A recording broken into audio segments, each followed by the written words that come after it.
नमस्कार, जय हिंद दोस्तों बिहार एसआई देखिए, बिहार एसआई का न्यू क्वेश्चन बैंक लॉन्च किया गया है रोशन सर के द्वारा। आप देख सकते हैं, ये आपका 3rd एडिशन के नाम से है। और आप सभी लोग को बता दें, किताब जो है मार्केट में अवेलेबल है, आप चाहें तो जाकर के ले सकते हैं। 320 या फिर 350 के किताब जो है आपको मिल जाएगा। और दोस्तों आप सभी को बता दें, ये जो बिहार दरोगा किताब निकाला गया है, बहुत ही बेहतरीन तरीके से निकाला गया है।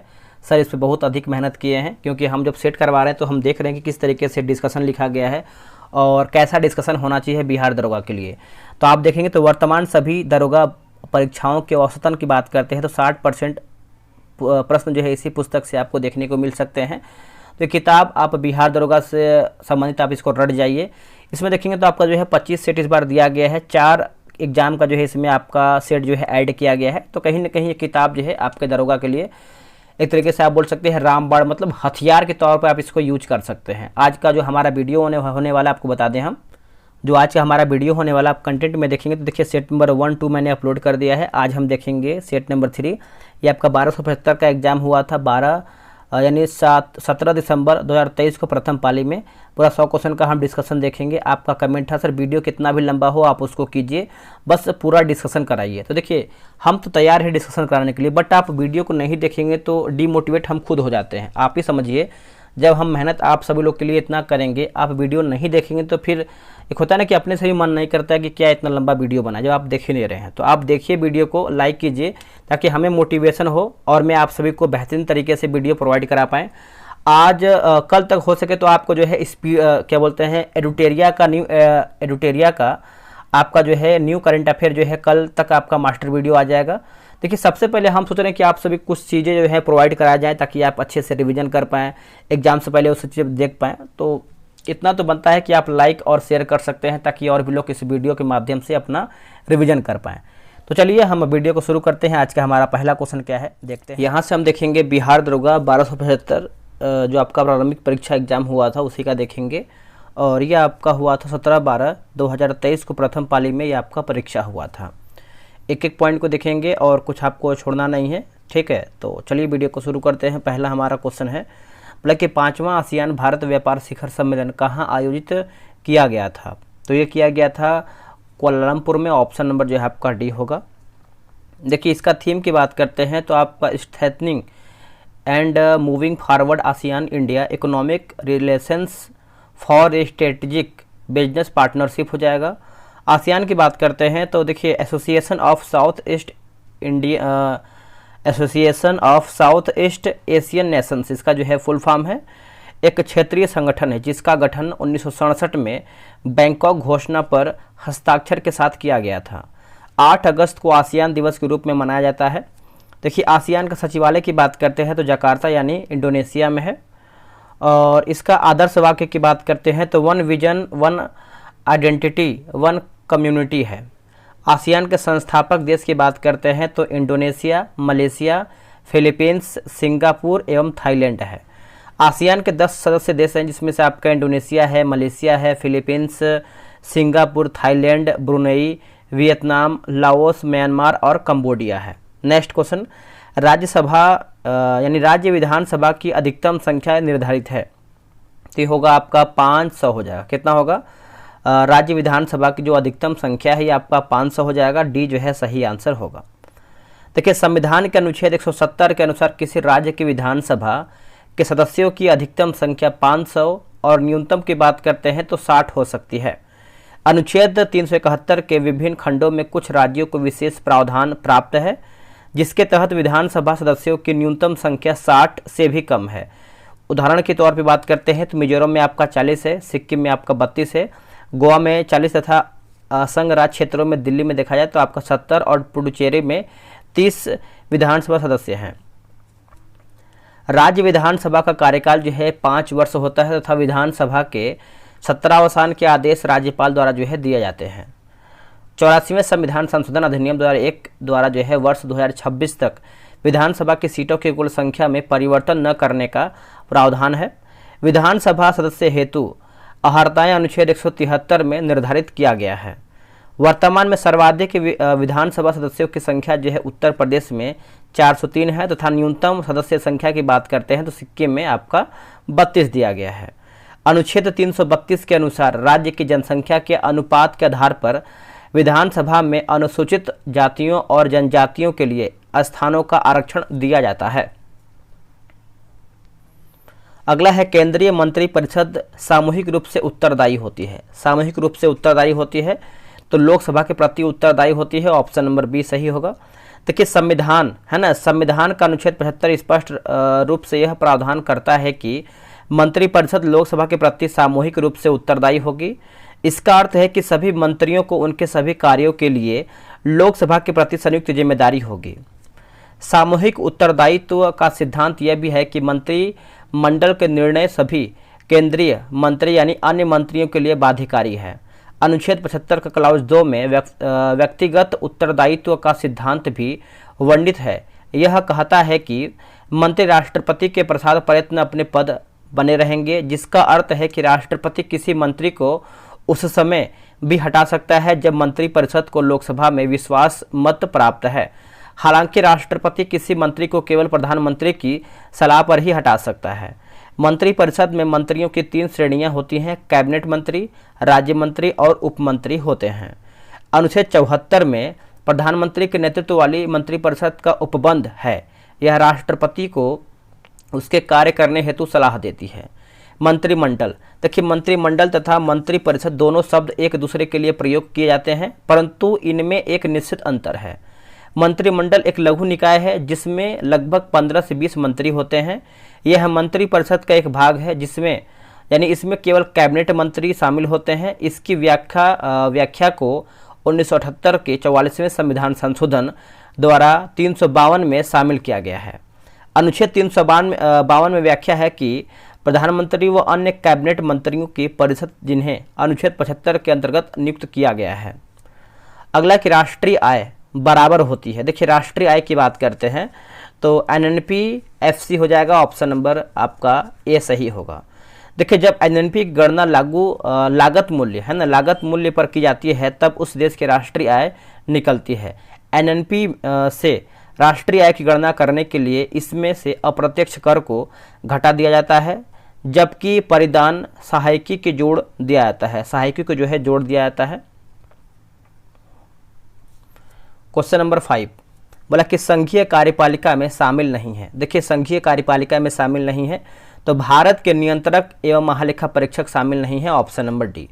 देखिए भारतीय संघ कार्यपालिका का निर्माण राष्ट्रपति, उपराष्ट्रपति, प्रधानमंत्री एवं महान्यायवादी से मिलकर होता है और संविधान के भाग 5 के अनुच्छेद 52 से 78 तक संघ की कार्यपालिका का वर्णन है। संसदीय व्यवस्था में कार्यपालिका अपनी नीतियों एवं कार्यों के लिए विधायिका के प्रति जो है उत्तरदायी होती है। संघ की कार्यपालिका शक्तियां राष्ट्रपति को प्राप्त है, परंतु वास्तविक शक्तियां प्रधानमंत्री एवं उनके मंत्रिपरिषद में निहित होती है। अनुच्छेद 52 के माध्यम से राष्ट्रपति के पद का प्रावधान किया गया है। अनुच्छेद 53 के तहत भारत का राष्ट्रपति अपनी कार्यपालिका संबंधित समस्त शक्तियों का प्रयोग स्वयं अथवा अधीनस्थ अधिकारियों के माध्यम से करता है। प्रधानमंत्री शासन प्रशासनिक प्रधान होता है जो शक्तियों का वास्तविक प्रयोग करता है। अनुच्छेद 75 का क्लाउज 1 राष्ट्रपति द्वारा प्रधानमंत्री की नियुक्ति का प्रावधान करता है, अर्थात राष्ट्रपति संसदीय व्यवस्था के अनुसार लोकसभा में बहुमत प्राप्त दल के नेता को जो है प्रधानमंत्री नियुक्त करता है। संविधान के अनुच्छेद 76 के अंतर्गत भारत के महान्यायवादी के पद का प्रावधान किया गया है। राष्ट्रपति द्वारा महान्यायवादी की नियुक्ति होती है एवं वह राष्ट्रपति के प्रसाद प्रयत्न पद धारण करता है। यह देश का सर्वोच्च कानूनी अधिकारी की योग्यता भी रखता है। भारत के नियंत्रक एवं महालेखा परीक्षक का उल्लेख संविधान के अनुच्छेद 148 से लेकर के 151 में किया गया है। यह लोक वित्त का संरक्षण एवं लेखा परीक्षण व लेखा विभाग का मुखिया होता है। यह राज्य और केंद्र दोनों स्तरों पर जो है नियंत्रण करता है। अगला है किस केंद्रीय मंत्रालय ने ई सारस मोबाइल ऐप जो है लॉन्च किया है। ई सारस मोबाइल ऐप तो ग्रामीण विकास मंत्रालय। ऑप्शन नंबर आपका सी होगा। देखिए इस ऐप को दीनदयाल उपाध्याय अंत्योदय योजना, राष्ट्रीय ग्रामीण आजीविका मिशन यानी NRLM के तहत स्वयं सहायता से जुड़ी महिलाओं के बनाए गए उत्पादों की ऑनलाइन बिक्री के लिए जो है जारी किया गया है। हाल ही में पदक जीतने वाले रुद्राक्ष पाटिल का संबंध किस खेल से है। देखिए इनका संबंध आप देखेंगे तो ऑप्शन नंबर देख लेते हैं क्या है। इसका ऑप्शन नंबर आपका सी सही हो जाएगा, निशानेबाजी से। कुछ आपका खिलाड़ी और संबंधित खेल दिया गया है, इसको हम देख लेते हैं।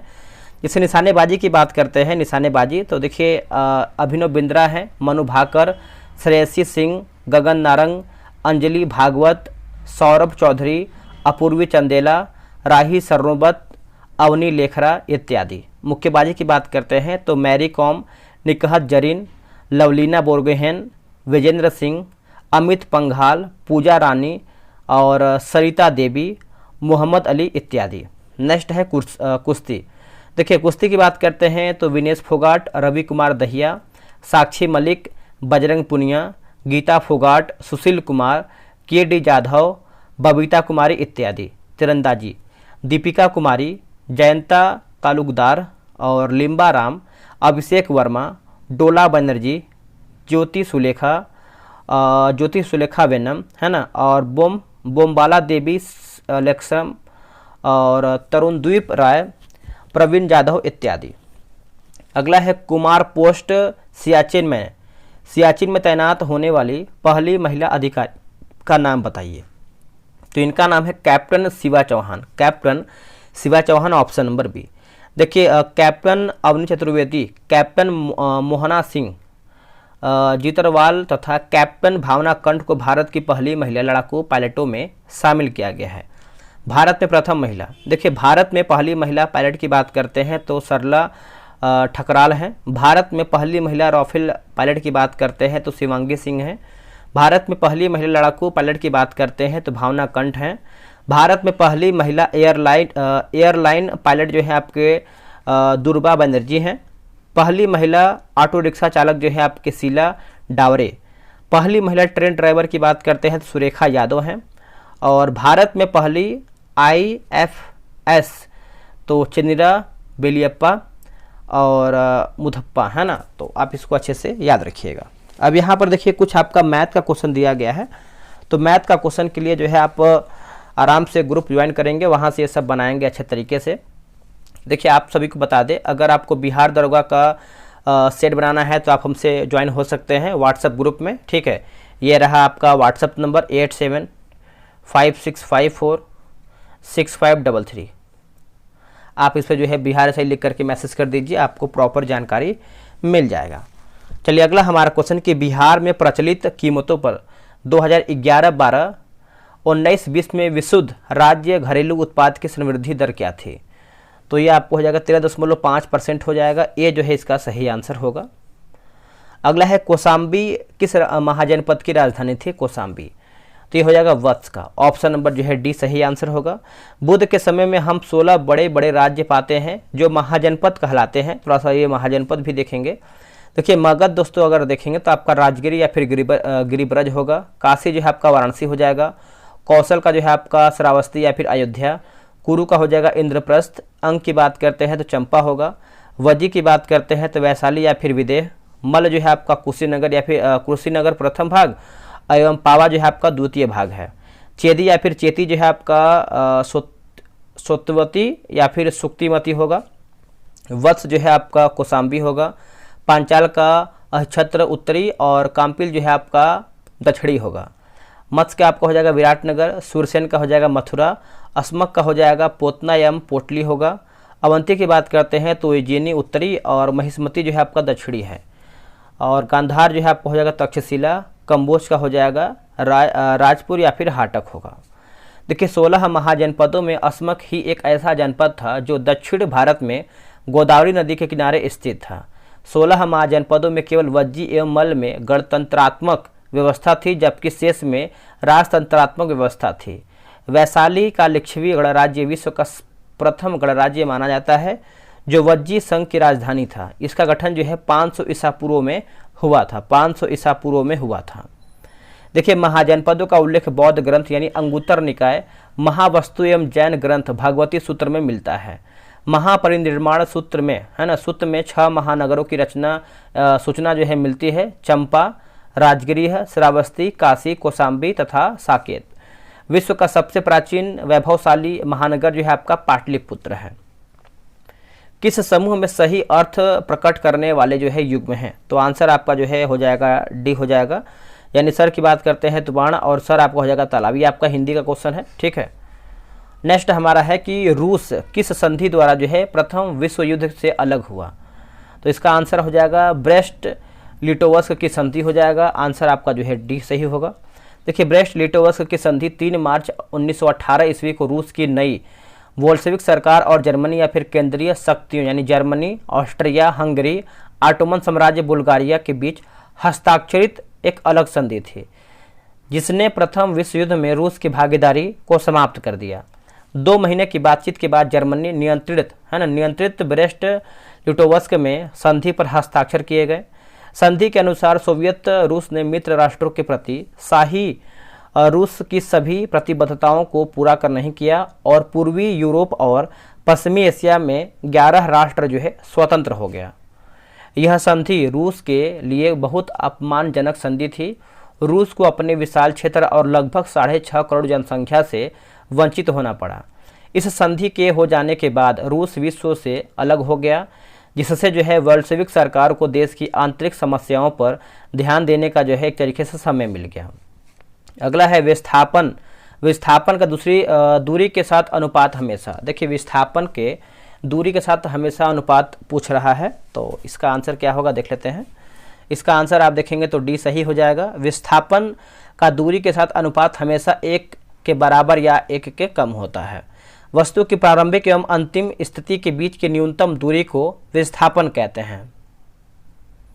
अगला है कि द्वार कोशिकाओं में जब जल अंदर जाता है तो फूल जाती है और रंध्र का छिद्र जो है डैश हो जाता है। तो रंध्र का जो छिद्र दोस्तों आपका एक खुल जाता है, ये जो है सही आंसर होगा। देखिए, द्वार कोशिकाओं में जल का प्रवेश द्वार कोशिकाओं को खोलने में सहायता प्रदान करता है। इसके परिणाम स्वरूप गार्ड सेल सुस्त हो जाता है। रक्षक कोशिकाओं में पानी का रिसाव रक्षक कोशिकाओं को बंद करने में सहायता प्रदान करता है। इसके बाद गार्ड कोशिकाएं शिथिल हो जाती हैं। जब रक्षक कोशिकाओं में जल डाली जाती है तो कोशिका फूल जाती है, जिससे रंध्र खुल जाते हैं। जब रक्षक कोशिका शिथिल हो जाती है तो रंध्र जो है बंद हो जाते हैं। सरकार द्वारा लगाई गई रुकावटों वे प्रतिबंधों को हटाना कहलाता है क्या? तो उसको जो है हम उदारीकरण कहते हैं। डी सही होगा। देखिए, व्यापार के उदारीकरण से व्यवसायियों को मुक्त रूप से निर्णय लेने की अनुमति मिली कि वे क्या आयात या निर्यात करना चाहते हैं। सरकार पहले की तुलना में कम नियंत्रण करती है और इसलिए उसे जो है अधिक उदार कहा जाता है। आगे हमारा क्वेश्चन है, बोला कांगड़ा लघु चित्रकला किस राज्य में बनाई जाती है? तो ये आपको हो जाएगा हिमाचल प्रदेश में, ऑप्शन नंबर बी। देखिए, कांगड़ा चित्रकला कांगड़ा की सचित्र कला है, जिसका नाम कांगड़ा हिमाचल प्रदेश के नाम पर रखा गया है, जो एक पूर्व रियासत थी जिसने कला को संरक्षण दिया था। यह 18वीं शताब्दी के मध्य में बसोहली चित्रकला की शैली के लुप्त हो जाने के साथ जो है प्रचलित हो गया। कांगड़ा चित्रकला के मुख्य केंद्र जो है गुलेर, बसोहली, चंबा, नूरपुर, बिलासपुर और कांगड़ा है। अब सामूहिक रूप से पहाड़ी चित्रकला के रूप में जानी जाती है, जो उस शैली को सम्मिलित करती है जिसे 17वीं और 19वीं शताब्दी के बीच राजपूत शासकों द्वारा जो है संरक्षित किया गया है। कांगड़ा की चित्रकला ने पीले, लाल और नीले रंग जैसे शुद्ध रंगों का उपयोग किया और ये 200 साल बाद भी अपनी चमक बरकरार रखे हुए हैं। चित्रकला के इस समूह को कांगड़ा नाम दिया गया है क्योंकि वे शैली में कांगड़ा के राजा संसार चंद के चित्र के समान है।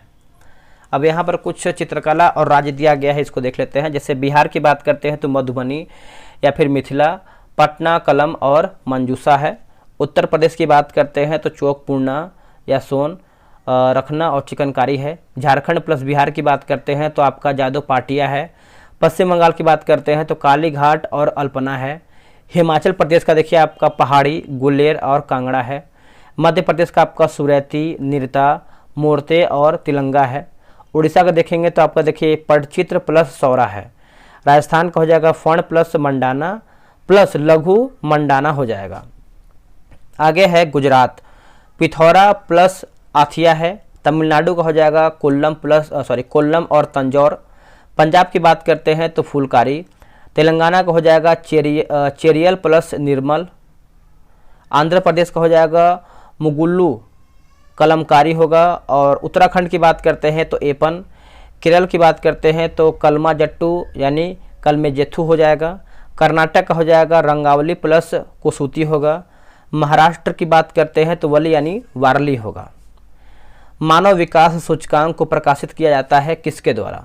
देखिए, मानव विकास सूचकांक की बात करते हैं तो ये आपका UNDP के द्वारा जो है प्रकाशित होता है। यह सूचकांक 1990 से जारी किया जा रहा है। मानव विकास सूचकांक के 3 मानक जैसे शिक्षा, स्वास्थ्य और आय हैं। मानव विकास सूचकांक की गणना 4 संकेतकों, जिसमें से आपका जन्म के समय, जीवन प्रत्याशा, स्कूली शिक्षा के औसत वर्ष और स्कूली शिक्षा के अपेक्षित वर्ष और प्रति व्यक्ति सकल राष्ट्रीय आय द्वारा की जाती है। इसकी गणना जो है 0 और 1 के बीच की जाती है। संकेतक में जो देश अंक 1 के जितना पास रहता है वह मानव विकास में उतने ही उच्च स्तर पर होता है। द स्पिरिट ऑफ लॉज नामक रचना जो है, इसके लेखक कौन है? तो ये है दोस्तों मॉन्टेस्क्यू हो जाएंगे। ऑप्शन नंबर सी सही होगा। इस पुस्तक में सरकार के भीतर विधायी कार्यपालिका और न्यायपालिका के बीच सत्ता का विभाजन प्रस्तावित है। माउंटेस्क्यू के किताब प्रकाशित करने से पहले 21 वर्ष शोध में बिताए हैं। इस पुस्तक का फ्रांसीसी क्रांति पर प्रभाव पड़ा है, जिससे लोग स्वतंत्रता और समानता और राजा के दुर्व्यवहार को समाप्त करने के लिए जो है इच्छुक हुए हैं। फ्रांसीसी क्रांति संबंधित महत्वपूर्ण रचना, जैसे सोशल कॉन्ट्रैक्ट की रचना जो है रूसो ने किया था। लेटर्स ऑन इंग्लिश वाल्टेयर की रचना है। Two treatises of government John Locke की रचना है। लॉमी द पल्स अखबार का संपादक जो है जयापॉल था। और मार्सिले गीत की रचना कवि रॉजेट दी लाइल द्वारा जो है किया गया था। भारत सरकार द्वारा जनजातियों के स्वशासन के विभिन्न अवामे का परीक्षण करने के लिए गठित समिति का नाम बताइए। तो इसका हो जाएगा आपका भूरिया समिति। ऑप्शन नंबर जो है 20 का ए होगा, भूरिया समिति। जून 1994 में अनुसूचित क्षेत्रों की स्थिति का अध्ययन करने हेतु भूरिया समिति का जो है गठन किया गया था। भूरिया समिति ने 1995 में केंद्र सरकार के समक्ष अपनी रिपोर्ट जो है प्रस्तुत किया था। भूरिया समिति की सिफारिशों को मानते हुए अनुसूचित क्षेत्रों के लिए केंद्रीय कानून को ठीक माना गया है। इसका मुख्य उद्देश्य केंद्रीय कानून के माध्यम से जनजातीय स्वायत्त क्षेत्रों को विनिर्दिष्ट करना था, जिसका उल्लंघन राज्य न कर पाए। सरकारीय आयोग, इस समिति का गठन जून 1983 में केंद्र राज्य संबंधों को सुधारने तथा राज्यों की स्वायत्तता संबंधित मांगों पर सिफारिश देने के लिए जो है किया गया था। इनके अन्य 2 सदस्य थे, जैसे श्री बी शिवारमन और SR सेन। अशोक मेहता समिति, दिसंबर 1977 में जनता पार्टी की सरकार द्वारा अशोक मेहता की अध्यक्षता में समिति का गठन किया गया था। अशोक मेहता समिति ने रिपोर्ट अगस्त जो है 1978 में सौंपी। इसने पंचायत व्यवस्था हेतु द्विस्तरीय मॉडल यानी मंडल पंचायत व जिला परिषद अपनाने की बात कही। LM सिंघवी समिति, लक्ष्मीबल सिंघवी समिति का गठन राजीव गांधी सरकार द्वारा 1986 में किया गया था। इसने पंचायती राज व्यवस्था को संवैधानिक दर्जा देने का सुझाव भी दिया था। राज्य वित्त आयोग का गठन तथा पंचायतों को करारोपण का अधिकार देने का भी सुझाव दिया। अगला है कि उपभोक्ता के जिस अधिकार के तहत वस्तुओं व सेवाओं के विनिर्माता द्वारा पैकिंग पर सूचना दर्शाई जाती है वो आपका कौन सा है? तो देखिए, सूचना का अधिकार हो जाएगा। ऑप्शन नंबर 21 का ए होगा। देखिए, अगर आप कोई वस्तु खरीदेंगे तो उसके पैकेट पर कुछ खास जानकारी पाएंगे। ये जानकारी उस वस्तु के अवयवों, मूल्य, बैच संख्या, निर्माण की तारीख, खराब होने की तारीख, तिथि है ना, खराब होने की अंतिम तिथि और वस्तु बनाने वाले के पते के बारे में होती है। यह इसलिए है कि उपभोक्ता जिन वस्तुओं और सेवाओं को खरीदता है उसके बारे में उसे सूचना पाने का अधिकार है। किसी भी उपभोक्ता को जो कि किसी सेवा को प्राप्त करता है, चाहे वह किसी भी आयु या लिंग का हो और किसी भी तरह का सेवा प्राप्त करता हो, उसको सेवा प्राप्त करते हुए हमेशा चुनने का अधिकार होगा। जैसे आप एक दंतमंजन खरीदना चाहते हैं और दुकानदार कहता है कि वह केवल दंतमंजन तभी बेचेगा जब आप दंतमंजन के साथ एक ब्रश भी खरीदेंगे। अगर आप ब्रश खरीदने के इच्छुक नहीं है तब आपके चुनने के अधिकार का उल्लंघन हुआ। ठीक, चलिए आगे देखेंगे। अगला हमारा क्वेश्चन है, बोला कि अभिनेत्र लेंस की वक्रता स्पांतरिक है ना, स्पांतरिक की जा सकती है किसके द्वारा? तो देखिए इसका आंसर आपको हो जाएगा पक्षाभि पेशियों द्वारा। ऑप्शन नंबर जो है बी सही आंसर होगा। देखिए पुतली प्रकाश की मात्रा को नियंत्रित करता है। दृष्टि पटल यानी रेटिना, वस्तु का प्रतिबिंब हमेशा रेटिना पर बनता है। नेत्र लेंस अपनी फोकस दूरी को कम या ज़्यादा कर सकती है। पक्षमाभि पेशियों, देखिए वस्तु दूर होगी तो फोकस दूरी जो है एफ अधिक होगा। वस्तु पास होगी तो लेंस फोकस दूरी को कम कर लेगा। और ये सभी कार्य जो है या पक्षमाभि पेशियों द्वारा जो है किया जाता है। राष्ट्रपति राज्यसभा में डैश सदस्य जो है मनोनीत कर सकता है, तो ये आपको हो जाएगा 12, ऑप्शन नंबर डी। संविधान का अनुच्छेद 80 राज्यसभा की संरचना का प्रावधान करता है। संविधान के अनुच्छेद 80 क्लॉज 3 के तहत राष्ट्रपति द्वारा साहित्य, विज्ञान, कला और समाज सेवा के संबंध में विशेष ज्ञान रखने वाले 12 सदस्यों को मनोनीत किया जाता है। राष्ट्रपति द्वारा राज्यसभा में विभिन्न क्षेत्रों के ख्याति प्राप्त 12 व्यक्तियों के मनोनयन की अवधारणा आयरलैंड के संविधान से प्रेरित है। राज्यसभा में अधिकतम 250 सदस्य हो सकते हैं, परंतु वर्तमान में इनकी संख्या जो है 245 है। राज्य विशेष की जनसंख्या के आधार पर किसी राज्य से आने वाले सदस्यों की संख्या का निर्धारण होता है। वर्तमान में उत्तर प्रदेश में राज्यसभा सदस्यों की सीटों की संख्या सर्वाधिक 31 है। भारतीय संविधान के अनुच्छेद 83 क्लॉज 1 के अनुसार राज्यसभा एक अस्थायी सदन है, अर्थात इसका विघटन नहीं होता है। भारत के उपराष्ट्रपति राज्यसभा के पदेन सभापति होते हैं। अनुच्छेद 89 के तहत वर्तमान में भारत के उपराष्ट्रपति जगदीप धनखड़ 14वें हैं। भारत का राज्य अथवा केंद्र शासित प्रदेश जो जनगणना 2011 में साक्षरता दर में तीसरा सर्वाधिक मान रखता है, वो आपका है क्या? तो ये आपका मिजोरम हो जाएगा। ऑप्शन नंबर सी सही होगा। इसको समझते हैं। देखिए सर्वाधिक साक्षरता प्रतिशत वाले राज्य तथा केंद्र शासित प्रदेश जनगणना 2011 के अनुसार देखा जाए तो केरल जो है आपका 94%, लक्षद्वीप आपका 91.8%, मिजोरम जो है आपका 91.3%, गोवा जो है आपका 88.7%, त्रिपुरा की बात करते हैं तो 87.2%।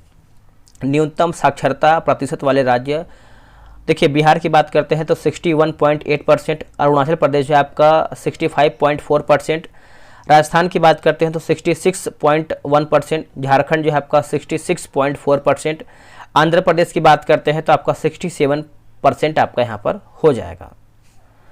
अगला है जिसे नोट में दिया गया है, जनगणना 2011 के अनुसार सर्वाधिक साक्षरता प्रतिशत वाला केंद्र शासित प्रदेश लक्षद्वीप 91.8% है। दूसरा की बात करते हैं दमन एवं दीप 87.1 है। जनगणना 2011 के अनुसार न्यूनतम साक्षरता प्रतिशत वाला केंद्र शासित प्रदेश दादर एवं नगर हवेली जो है 76.2% है। अब यहाँ पर देखिए कुछ मैथ का भी क्वेश्चन दिया गया है, तो ये सब मैथ का क्वेश्चन आप आराम से बनाइएगा। हम तो पूरा फोकस कर रहे हैं जीके जीएस पे कि आपको जीके जीएस का लाइन बाय लाइन आपको करवा दें। निम्नलिखित में से कौन राष्ट्रपति के महाभियोग की प्रक्रिया में भाग नहीं लेता है? तो दोस्तों भाग नहीं लेता है तो ऑप्शन नंबर देखेंगे तो आपका सी सही हो जाएगा, जिससे राज्य विधानसभा के निर्वाचित सदस्य हो जाएगा और दिल्ली एवं पुडुचेरी संघ राज्य क्षेत्र की विधानसभा के निर्वाचित सदस्य, तो ऑप्शन नंबर सी सही होगा। देखिए समझते हैं इसको हम। संविधान के अनुच्छेद 61 के तहत राष्ट्रपति द्वारा संविधान का अतिक्रमण करने पर संसद को यह शक्ति है कि महाभियोग की प्रक्रिया जो है राष्ट्रपति को हटा दे। महाभियोग की प्रक्रिया में संसद के दोनों सदनों के निर्वाचित सदस्य के अलावा मनोनीत सदस्य यानी दोनों सदन के भी भाग ले सकते हैं। राज्य विधानसभाओं तथा दिल्ली एवं पुडुचेरी की विधानसभाओं के निर्वाचित सदस्य इसमें भाग नहीं ले सकते हैं, भले ही राष्ट्रपति निर्वाचन में से सदस्य भाग लेते हैं। महाभियोग एक जो है अर्धन्यायिक प्रक्रिया है, आप अच्छे से याद रखिएगा। राष्ट्रपति के महाभियोग की प्रक्रिया संसद के किसी भी सदन से शुरू किया जा सकता है। महाभियोग का आरोप संसद के किसी भी सदन से लगाया जा सकता है, लेकिन ऐसा करने के लिए राष्ट्रपति को 14 दिन जो है पूर्व नोटिस जो है देना जरूरी है, या फिर नोटिस जो है देना होता है। और यह नोटिस सदन के कुल सदस्य संख्या के कम से कम 1/4 यानी 1/4 सदस्यों द्वारा जो है हस्ताक्षरित होना चाहिए। संसद के जिस भी सदन में यह आरोप लाया जाता है उसमें सदन के कुल सदस्य संख्या के 2/3 यानी 2/3 बहुमत से संकल्प पारित कर अगले सदन में भेज जो है दिया जाता है। सदन का दूसरा सदन इन आरोप की जांच कर सही पाए जाने पर इस प्रस्ताव को भी अगर कुल सदस्य संख्या के 2/3 बहुमत से पारित कर दे तब यह महाभियोग की प्रक्रिया पूर्ण मानी जाती है। इसके पश्चात राष्ट्रपति के पद से हट जाना पड़ता है। महाभियोग की प्रक्रिया के दौरान राष्ट्रपति को इसमें उपस्थित होने तथा अपना प्रतिनिधि भेजने का अधिकार होता है। अभी तक भारत में किसी भी राष्ट्रपति पर महाभियोग जो है नहीं लाया गया है। एकरा राजधानी है किसकी? देखिए एकरा की बात करते हैं तो ये घाना की राजधानी है, ऑप्शन नंबर ए। अब यहाँ पर कुछ राजधानी दिया गया है, जैसे सेनेगल की बात करते हैं तो डकार होगा, ट्यूनीसिया का हो जाएगा ट्यूनिस, युगांडा का हो जाएगा कंपाला, अंगोला का हो जाएगा लुआंडा, अल्जीरिया का हो जाएगा अल्जीयर्स, मोजाम्बिक का हो जाएगा मपूतो, नामीबिया का हो जाएगा विंडहॉक, नाइजर का हो जाएगा नियामी, नाइजीरिया का हो जाएगा अबूजा, सेशल्स का हो जाएगा आपका विक्टोरिया, और इथियोपिया का हो जाएगा अदिस अबाबा, बोत्सवाना का हो जाएगा गैबोरोन, माली का हो जाएगा मबाको, दक्षिण सूडान की बात करते हैं तो जूबा होगा। नेक्स्ट देखेंगे, निम्नलिखित में से किस संगठन ने हाल ही में ऑपरेशन गरुण चलाया है? देखिए ऑपरेशन गरुण चलाया है तो ये आपका सीबीआई हो जाएगा, ऑप्शन नंबर ए सही आंसर होगा सीबीआई। एक दूरदर्शी में अभिदृश्य उत्तर लेंस के स्थान पर परवलय दर्पण है ना, परवलय दर्पण का उपयोग क्यों लाभकारी है? सबसे अधिक सही उत्तर चुन करके बताइए, सबसे अधिक सही उत्तर। देखिए सूक्ष्मदर्शी में अभिदृश्य लेंस का स्थान पर अवतल दर्पण या फिर परवलय दर्पणों का प्रयोग किया जाता है, क्योंकि यह वस्तु से आने वाली प्रकाश की बड़ी मात्रा को एकत्रित करने में सहायता करता है। परिणामतः दूर स्थित वस्तु की अधिक तीव्र एवं स्पष्ट छवि बनती है। बलवंत राय मेहता समिति कमेटी संबंधित किससे? तो ये आपको हो जाएगा पंचायती राज से है, ऑप्शन नंबर ए। बलवंत राय मेहता समिति का गठन जो है 1957 में योजना आयोग यानी अब नीति आयोग के द्वारा जो है सामुदायिक विकास कार्यक्रम और राष्ट्रीय विस्तार सेवा कार्यक्रम के अध्ययन के लिए गठित की गई। वह नवंबर 1957 में समिति ने अपनी रिपोर्ट जो है सौंपी।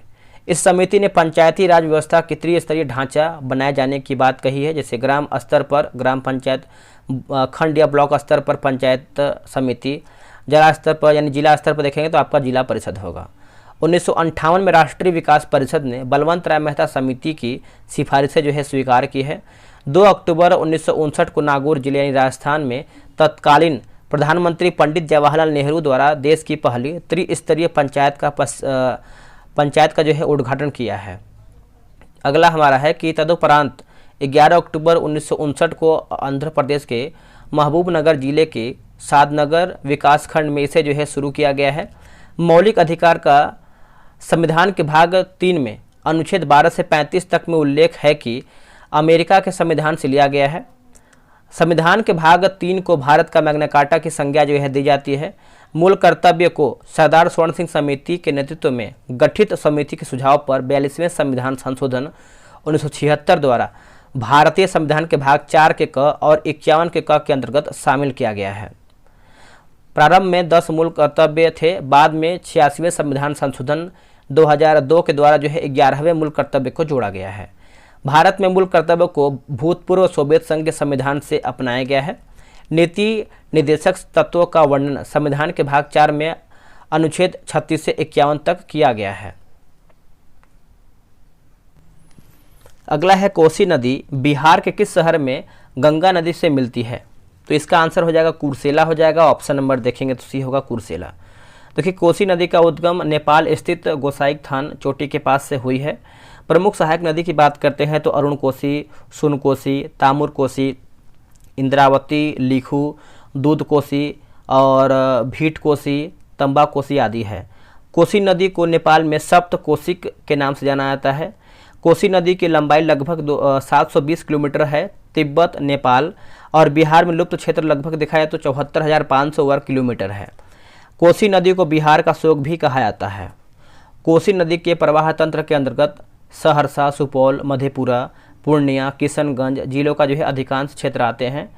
कोसी परियोजना की स्थापना जो है 1953 में किया गया है, जो 1965 में बनकर तैयार हुई। यह भारत और नेपाल की संयुक्त परियोजना है। रेशम उद्योग के लिए बिहार का भागलपुर जिला प्रसिद्ध है, जिस कारण भागलपुर को बिहार का सिल्ट सिटी का उपनाम भी दिया गया है। पूर्णिया, कटिहार, सहरसा जिला जूट उद्योग के लिए जो है प्रसिद्ध है। बिहार का सुपौल जिला पहला कचरा मुक्त शहर जो है घोषित किया गया है। निम्न संतों में कालक्रम को सजाइए संतों के, तो देखिए इसका आंसर आपका यहाँ पर ए सही होगा। अब यहाँ पर देखिए नाम बता दें, जैसे आप देखेंगे तो रामानुचार्य हो जाएंगे, फिर नामदेव, चैतन्य और तुलसीदास। इनका क्रम देख लेते हैं। जैसे रामानुचार्य जो है आपका 1017 से लेकर के 1137 होगा। नामदेव की बात करते हैं तो 1270 से लेकर के 1270 से लेकर के 1350। चैतन्य की बात करते हैं तो 1486 से लेकर के 1533 होगा। तुलसीदास की बात करते हैं तो 1532 से लेकर के 1623 हो जाएगा। देखिए रामानुचार्य की बात करते हैं, इनका जन्म जो है 1017 से 1017 ईस्वी श्री पेरुम्बदूर तमिलनाडु में हुआ था। इन्होंने विशिष्ट द्वैतवाद का मत दिया तथा ज्ञान का स्थान पर भक्ति को महत्व दिया। इन्होंने लिखा ब्रह्मसूत्र पर श्री भाष्य नाम से जो है टीका लिखा है। इन्हें जो है दक्षिण में विष्णु का अवतार माना जाता है, दक्षिण में विष्णु का अवतार मानते हैं।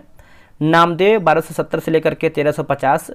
महाराष्ट्रियन संत नामदेव का जीवन काल जो है आपका 1270 ईस्वी से 1350 ईस्वी है। और नामदेव दर्जी थे जो संत बनने से पहले लुटेरे का जीवन बिताते थे।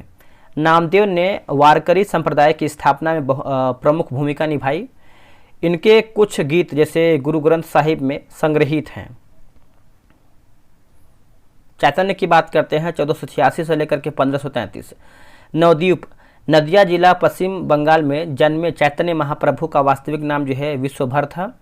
चैतन्य ने संगीत गोष्ठी या फिर ईश्वर नाम के कीर्तन को लोकप्रिय बनाया। इन्होंने बंगाल में गौड़िया वैष्णव धर्म की स्थापना की। ये सगुण उपासक तथा कृष्ण भक्ति शाखा से संबंधित है।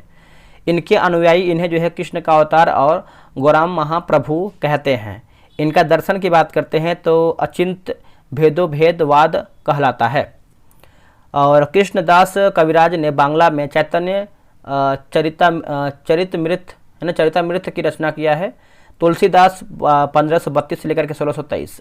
इनका जन्म जो है उत्तर प्रदेश के बांका जिले में राजापुर गांव में 1532 में हुआ था। तुलसीदास मुगल शासक अकबर एवं मेवाड़ के शासक राणा प्रताप के समकालीन थे। इन्होंने राम भक्ति पर जोर दिया है। तुलसीदास द्वारा जो है कुछ रचित कृतियाँ जैसे रामचरितमानस, विनय पत्रिका, कवितावली, दोहावली, गीतावली, रामलला, लहछू और बरवे रामायण हो जाएगा। आगे हमारा है कि स्वावलंबन 2.0 किसके द्वारा जो है आपका लॉन्च किया गया है, किसके द्वारा, एक सेकेंड। तो देखिए ये आपका लॉन्च किया गया है आपका नौसेना के द्वारा, ये सही होगा। इस रोड मैप का उद्देश्य सहयोग, समन्वय और साझेदारी में नए प्रौद्योगिकियों का विकास करना है। यह भारतीय नौसेना का अपडेटेड स्वदेशीकरण जो है रोड मैप है। कुछ यहाँ पर दिया गया है जैसे डिजिटल 4.0 की बात करते हैं, राष्ट्रीय महिला आयोग, एंटी दस्त अभियान दिल्ली सरकार, ओपीएस क्लीन अभियान की बात करते हैं तो पंजाब पुलिस, अरुणोदय 2.0 की बात करते हैं तो असम सरकार होगा, माहिर मिशन की बात करते हैं तो नवीकरणीय ऊर्जा मंत्रालय होगा, युवा 2.0 की बात करते हैं तो आपका शिक्षा मंत्रालय हो जाएगा। इलेक्ट्रिक स्कूटर वीडा किसके द्वारा जो है आपका लॉन्च किया गया है, तो ये हुआ है हीरो मोटोकॉर्प के द्वारा, ये जो है सही आंसर होगा।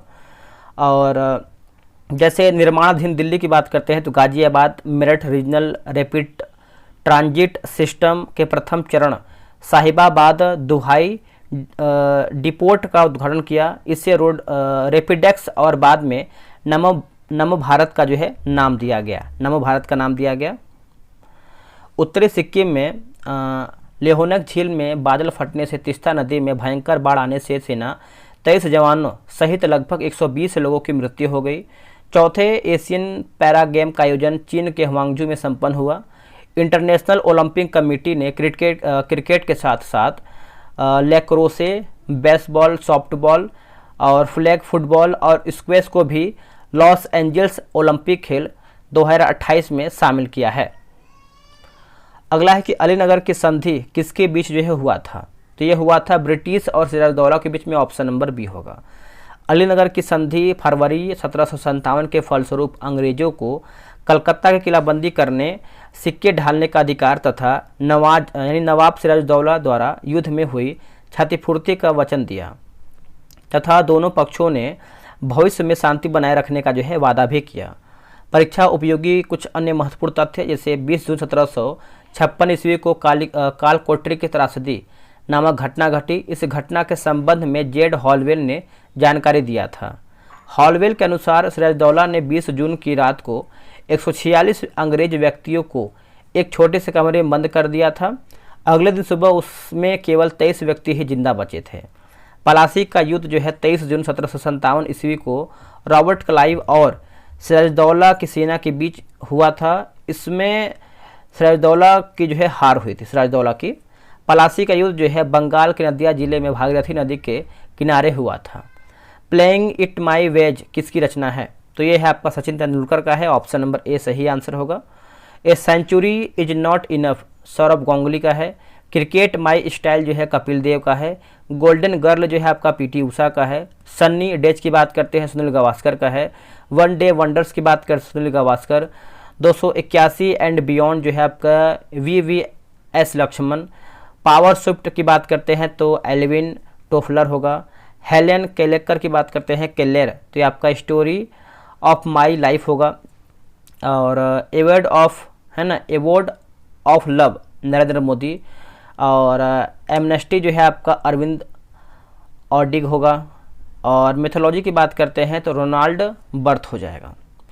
मुगल मेवाड़ संधि कब हुआ था? देखिए मुगल मेवाड़ संधि की बात करते हैं तो दोस्तों ये आपका 1615 ईस्वी में जहांगीर और राणा अमर सिंह के बीच हुआ था। 1605 से 1615 ईस्वी के मध्य मुगलों द्वारा मेवाड़ पर निरंतर सैनिक अभियान कराए गए। अंततः 1615 में मेवाड़ के शासक राणा अमर सिंह ने आत्मसमर्पण कर दिया। मेवाड़ अभियान की सफलता के बाद खुर्रम को शाह खुर्रम की उपाधि जो है दिया गया। मंगल पांडे किस नेटिव इन्फेंट्री से संबंधित है? तो इसका आंसर आपका हो जाएगा 34वीं native infantry, option number B. 29 मार्च 1857 ईस्वी को मंगल पांडे ने बैरकपुर यानी बंगाल में गाय की चर्बी मिले कारतूसों को मुंह से काटने से स्पष्ट मना कर दिया और उसने लेफ्टिनेंट बाग एवं मेजर ह्यूमस को गोली मारकर हत्या कर दी। फलस्वरूप मंगल पांडे को गिरफ्तार कर 8 अप्रैल 1857 को फांसी दे दिया गया। फांसी पर चढ़ने से पहले मंगल पांडे ने हल्ला बोल का नारा दिया था, है ना। 10 मई 1857 के दिन मेरठ की पैदल टुकड़ी 20 नेटिव इन्फेंट्री से 1857 की क्रांति की जो है शुरुआत की। 1857 ईस्वी में क्रांति के समय भारत का गवर्नर जनरल जो है लॉर्ड कैनिंग एवं इंग्लैंड के प्रधानमंत्री पार्मेस्टेन थे। 1857 के विद्रोह के बाद पील कमीशन है ना, पील कमीशन की रिपोर्ट पर सेना का पूर्ण रूप से पुनर्गठन किया गया एवं सेना में भारतीय सैनिकों की तुलना में यूरोपीय सैनिकों का अनुपात बढ़ाया गया तथा उच्च सैनिक पदों पर भारतीयों की नियुक्ति पूर्ण रूप से प्रतिबंधित कर दी गई। बंगाल की सेना में यूरोपीय व भारतीय सैनिकों का अनुपात 1 और 2 रखा गया, जबकि मुंबई मद्रास में 2 और 5 का रखा गया। भारतीय को सेना में ऊंचे से ऊंचा प्राप्त होने वाला पद जो है सूबेदार का था, सूबेदार। राष्ट्रीय आपातकाल के दौरान अनुच्छेद 19 किस अनुच्छेद के तहत जो है निलंबित किया जाता है? बताइएगा इसका आंसर क्या होगा। देखिए इसका सही आंसर देखेंगे तो 358 हो जाएगा, ऑप्शन नंबर बी सही आंसर होगा 358।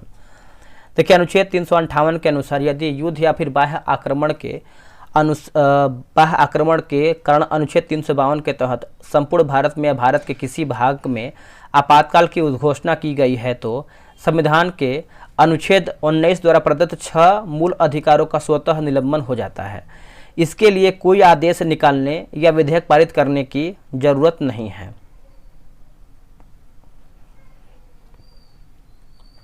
देखिए आपातकाल के समाप्त हो जाने से उपरांत है ना, आपातकाल के समाप्त हो जाने के उपरांत अनुच्छेद 19 स्वतः जो है पुनर्जीवित हो जाता है।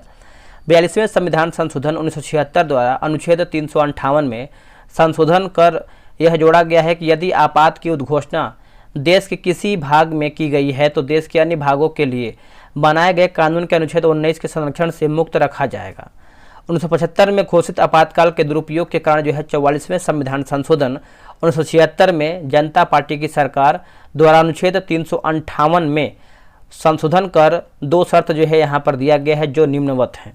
अनुच्छेद 19 निलंबन युद्ध या बाहरी आक्रमण के आधार पर घोषित आपात में ही होगा, सशस्त्र विद्रोह के कारण जो है घोषित आपात में नहीं। अनुच्छेद 358 केवल उन्हीं कानूनों को सुरक्षा प्रदान करेगा जिनका सीधा संबंध आपातकाल से है और उनमें इस आशय की स्पष्ट घोषणा की गई है। ऐसे कानून के तहत दिए गए आदेशों को भी यह सुरक्षा जो है प्राप्त होगा या प्राप्त होगी। भारत में वित्तीय आपात अभी तक एक बार भी नहीं लगा है। अनुच्छेद 359 के तहत बाह्य तथा आंतरिक दोनों आपातकाल के दौरान अनुच्छेद 20 और 21 को छोड़कर सभी मूलाधिकार निलंबित हो जाता है। भारतीय संविधान में आपात उपबंधों को 3 भागों में बांटा गया है। राष्ट्रीय आपात 352, राष्ट्रपति शासन 356, वित्तीय आपात 360 है। अब तक 3 बार राष्ट्रीय आपात की उद्घोषणा जो है की जा चुकी है। अगला है बोला कि बेलाडीला खान किस लिए प्रसिद्ध है। देखिए बेलाडीला खान की बात करते हैं तो ये आपका लौह अयस्क के लिए प्रसिद्ध है, ऑप्शन नंबर सी सही होगा। अब यहाँ पे देखिए भारत में लौह अयस्क के प्रमुख क्षेत्र, जैसे उड़ीसा की बात करते हैं तो गुरु महिसानी है, सुलेपन है, सुलेपत, बादाम पहाड़, किरबुरु और यहाँ पर देखिए बांसपानी, सुकिंदा भी है। छत्तीसगढ़ की बात करते हैं तो दल्ली, राजहरा और बेलाडीला है, दंतेवाड़ा है, बस्तर है और अरिंडोगरी है। झारखंड की बात करते हैं तो नोआमुंडी, गोवा, पलामू, सिंदूरपुर। कर्नाटक की बात करते हैं तो बेल्लारी, शिमोगा, चित्रदुर्ग, कुंद्रेमुख, उसके बाबा बुदन और तुमकुर, सुंदूर है। महाराष्ट्र की बात करते हैं तो रत्नागिरी, चंद्रपुर है और तमिलनाडु जो है आपका हो जाएगा नीलगिरी, सेलम। आंध्र प्रदेश की बात करते हैं तो वारंगल, कुर्नूल, जग्यापेटा, रमल्ला कोटा है और बेलदुथी है ना, बेलदुर्थी है, अनंतपुर और नेल्लोर। गुजरात की बात करते हैं तो भावनगर, जूनागढ़, खंडेश्वर और बड़ोदरा है। प्रोजेक्ट 75I किससे जो है आपका संबंधित है। तो दोस्तों ये किससे संबंध रखता है, तो प्रोजेक्ट 75I जो है आपका भारतीय नौसेना की P-75 श्रेणी की पनडुब्बियों का अनुवर्ती है। प्रोजेक्ट 75 के तहत 6 पारंपरिक पनडुब्बियों के निर्माण के लिए स्वदेशी तौर पर परिकल्पना की गई है जो अत्याधुनिक वायु स्वतंत्र प्रणोदन प्रणाली से लैस है। इसकी अनुमानित लागत की बात करते हैं 43,000 करोड़ रुपया है। इसके तहत 6 पनडुब्बियाँ जैसे INS कलवरी है, INS वागसीर है और INS वेला है, INS खंडेरी है, INS करंज है, INS वागीर भी है। आगे हमारा कि ब्रॉन्ज मेडल मिश्रण होता है, ब्रॉन्ज मेडल तो इसका हो जाएगा Cu+N है। देखिए Cu+Si यानी तांबा और सिलिकॉन, इसका उपयोग कर मास्टर मिश्रण धातुओं को तैयार किया जाता है जिसमें अनाज भंडार एवं रिफाइनरी संशोधन से संबंधित सामग्रियां जो है सुरक्षित रखा जाता है। अब यहाँ पर देखिए दोस्तों कुछ महत्वपूर्ण मिश्र धातु दिया गया है जो कि आप इसको आराम से चाहें तो वीडियो रोक करके भी देख सकते हैं। जैसे इसको देख ही लेते हैं। जैसे ब्रास की बात करते हैं तो Cu का 60%, 60 से 80 और Cu यहाँ पर देखेंगे तो 40 से 20% होगा। और ब्रांच की बात करते हैं Cu 75 से 90 और Sn जो है आपका 25 से 10 होगा। और डेल्टा मेडल की बात करते हैं Cu 60 और Zn जो है आपका 38.2 होगा। जर्मन सिल्वर की बात करते हैं तो Cu जो है आपका 30 से 50 और Zn जो है 35 से 25 और यहाँ पर देखेंगे तो आपका Ni जो है 35 से 25 हो जाएगा। और मोनेल मेटल Cu 30, Ni जो है आपका 67। एल्यूमिनियम ब्रॉन्ज की बात करते हैं Cu 90, Al की बात करते हैं तो 10 से। फास्फर ब्रॉन्ज की बात करते हैं Cu 94, Sn 5 और P जो है 1% हो जाएगा। आगे पश्चिमी घाट में प्रचलित कुद्रेमुख क्या है। दोस्तों ये आपका जो है पर्वतीय चोटी है, option number C. Kudremukh Karnataka के पठार का दूसरा सबसे ऊंचा शिखर है। इसकी ऊंचाई जो है आपका 1892 मीटर है। पश्चिमी घाट यह उत्तर में तापी नदी के मुहाने से लेकर कन्याकुमारी अंतरीप तक 1600 किलोमीटर लंबे क्षेत्र में फैला हुआ है। पश्चिमी घाट को महाराष्ट्र में सह्याद्री भी कहा जाता है, अच्छे से याद रखिएगा। देखिए पश्चिमी घाट की प्रमुख चोटी की बात करते हैं तो कलसू है ना, कलसूबई 1646 मीटर, महाबलेश्वर जो है 1438 और मुलनगिरी जो है 1925, कुद्रेमुख जो है 1892 मीटर है। पूर्वी घाट एवं पश्चिमी घाट के पर्वत नीलगिरी पर्वत ग्रंथि में मिलते हैं जिसका सर्वोच्च शिखर डोडाबेटा 2637 मीटर है। दक्षिण भारत का दूसरा सर्वोच्च शिखर है। नीलगिरी के दक्षिण में अन्नामालाई की पहाड़ियाँ हैं। इसकी अन्नामालाई चोटी जो है 2695 मीटर है, दक्षिण भारत की सबसे ऊंची चोटी है। अन्नामालाई की एक शाखा उत्तर पूर्व में पालनी की पहाड़ियाँ तथा दक्षिण में कार्डमम की पहाड़ियों के रूप में फैली हुई है। पूर्वी घाट यह महानदी की घाटी से नीलगिरी तक 1300 किलोमीटर की लंबाई में फैला हुआ है। उत्तर से दक्षिण की ओर पाई जाने वाली पहाड़ियों का क्रम जैसे नलामलाई, वेलिकोंडा, पालकोंडा, नगारी, जवादी, सेवराय, पंचमलाई और सिरुमलाई है। पूर्वी घाट की प्रमुख चोटी की बात करते हैं तो आपका जिंदगढ़ा 1690 मीटर, महेंद्रगिरी जो है 1501 मीटर हो जाएगा। भारत का एकमात्र तैरता हुआ राष्ट्रीय उद्यान की बात करते हैं तो आपका किबुल लामजाओ हो जाएगा। यह राष्ट्रीय उद्यान मणिपुर के लोकटक झील में स्थित है। राष्ट्रीय उद्यान का 2/3 भाग जो कि फुमडी यानी मिट्टी तथा बायोमास से निर्मित तैरता हुआ दलदल है, इसके द्वारा जो है निर्मित है। यह उद्यान संगाई हिरण के लिए प्रसिद्ध है। जैसे कुछ प्रमुख राष्ट्रीय उद्यान, जैसे जम्मू कश्मीर की बात करते हैं तो दाचीग्राम एकमात्र क्षेत्र जहां कश्मीरी स्टैग यानी हंगुल पाए जाते हैं। लद्दाख की बात करते हैं तो हेमी सहाई भारत का सबसे बड़ा राष्ट्रीय उद्यान। उत्तराखंड की बात करते हैं जिम कॉर्बेट 1936 में बना भारत का पहला यानी रामगंगा राष्ट्रीय उद्यान है। राजस्थान की बात करते हैं तो केवलादेव साइबेरियन क्रेन नाम प्रवासी पक्षी का आश्रय स्थल मरुगेट इंडियन बस्टर्ड का प्रतीक आवास है। छत्तीसगढ़ की बात करते हैं तो कांगेर घाटी राणा चार्ल्स डार्विन नामक नई मेढक प्रजाति पाया जाता है। और मध्य प्रदेश की बात करते हैं तो बांधवगढ़ सफ़ेद शेर। मेघालय जो है आपका वलपक्रम रेड पांडा। गुजरात जो है गिर एशियाई शेर। असम जो है हो जाएगा काजीरंगा एक सींग वाला गेंडा। अगला है निम्न में से किस संस्था को आरबीआई विनिमय नहीं करता है? आंसर होगा गैर बैंकिंग वित्तीय कंपनी। भारतीय रिजर्व बैंक की स्थापना भारतीय रिजर्व बैंक की अधिनियम 1934 के प्रावधानों के अनुसार 1 अप्रैल 1935 को हुआ था। देखिए इसकी शुरुआत में रिजर्व बैंक का केंद्रीय कार्यालय कोलकाता में स्थापित किया गया था, जिसे वर्ष 1937 में स्थायी रूप से बम्बई में स्थानांतरित कर दिया गया। प्रारंभ में यह निजी स्वामित्व वाला था। वर्ष 1949 में आरबीआई के राष्ट्रीयकरण के बाद से इस पर भारत सरकार का पूर्ण जो है स्वामित्व है। आरबीआई बैंकिंग परिचालन के लिए विस्तृत मानदंड निर्धारित करता है, जिसके अंतर्गत देश की बैंकिंग और वित्तीय प्रणाली काम करती है। उद्देश्य प्रणाली में लोगों को विश्वास बनाए रखना, जमाकर्ताओं के हितों का रक्षा करना और आम जनताओं को किफ़ायती बैंकिंग सेवाएं जो है उपलब्ध कराना। निम्नांकित में से कौन सा राज्य क्षेत्रफल के अनुसार सबसे बड़ा है? तो ये आपको हो जाएगा राजस्थान, ऑप्शन नंबर बी होगा। अब यहाँ पर देखिए राजस्थान की बात करते हैं, जैसे बड़े राज्य की बात करते हैं तो 3,42,239 वर्ग किलोमीटर। मध्य प्रदेश जो है आपका 3,08,252 वर्ग किलोमीटर। महाराष्ट्र जो है आपका 3,07,713 वर्ग किलोमीटर। उत्तर प्रदेश आपका हो जाएगा 2,40,928 वर्ग किलोमीटर। गुजरात आपको हो जाएगा 1,96,024 वर्ग किलोमीटर हो जाएगा। आगे आपका क्षेत्रफल के अनुसार छोटे राज्य, जैसे गोवा की बात करते हैं तो 3702 वर्ग किलोमीटर। सिक्किम हो जाएगा 7,096 वर्ग किलोमीटर। त्रिपुरा हो जाएगा 10,491 वर्ग किलोमीटर। नागालैंड आपका हो जाएगा 16,579 वर्ग किलोमीटर। मिजोरम की बात करते हैं तो 21,081 वर्ग किलोमीटर हो जाएगा।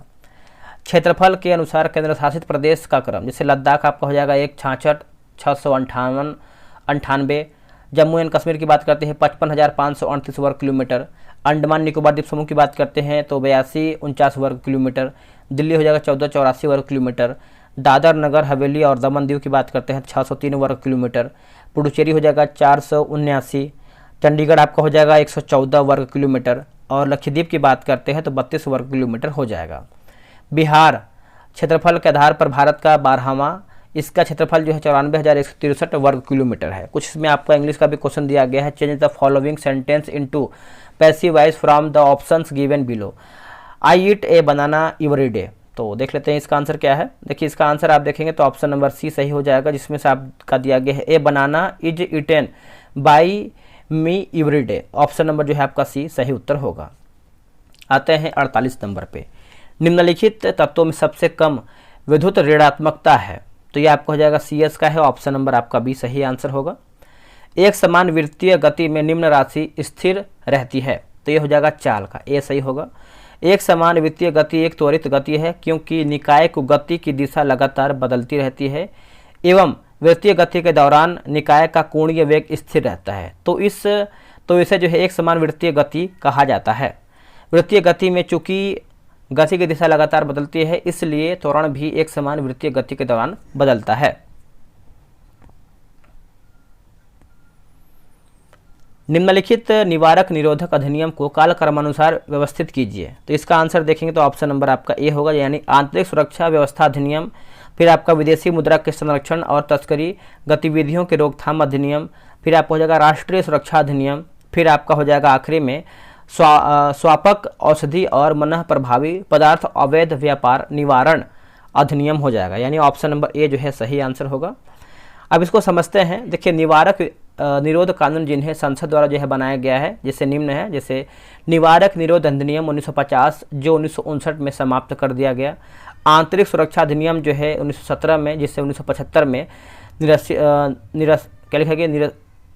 निरसित कर दिया गया, विदेशी मुद्रा का संरक्षण एवं व्यसन निवारण अधिनियम 1974 में, राष्ट्रीय सुरक्षा अधिनियम जो है आपका नासा 1980 और लिखा गया चोर बाजारी निवारक और आवश्यक वस्तु प्रदान अधिनियम 1980, आतंकवादी और विध्वंसक क्रियाकलाप अधिनियम जो है 1985 एवं 1995 में समाप्त हो गया, स्वापक औषधि और मनरू प्रभावी पदार्थ व्यापार निवारक अधिनियम 1988, आतंकवाद निवारक अधिनियम 2002 इसे 2004 में निरस्त कर दिया गया, गैर कानूनी गतिविधियां अधिनियम 1967 जो कि 2004, 8, 12 और 2019 में संशोधित जो है हुआ है।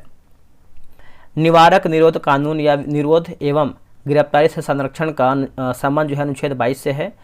44वें संविधान संशोधन अधिनियम 1978 द्वारा निरोध की अवधि को बिना सलाहकार बोर्ड की राय के 3 से 2 माह तक जो है यानी 3 से 2 माह कर दिया गया है, 3 से 2 माह कर दिया गया है।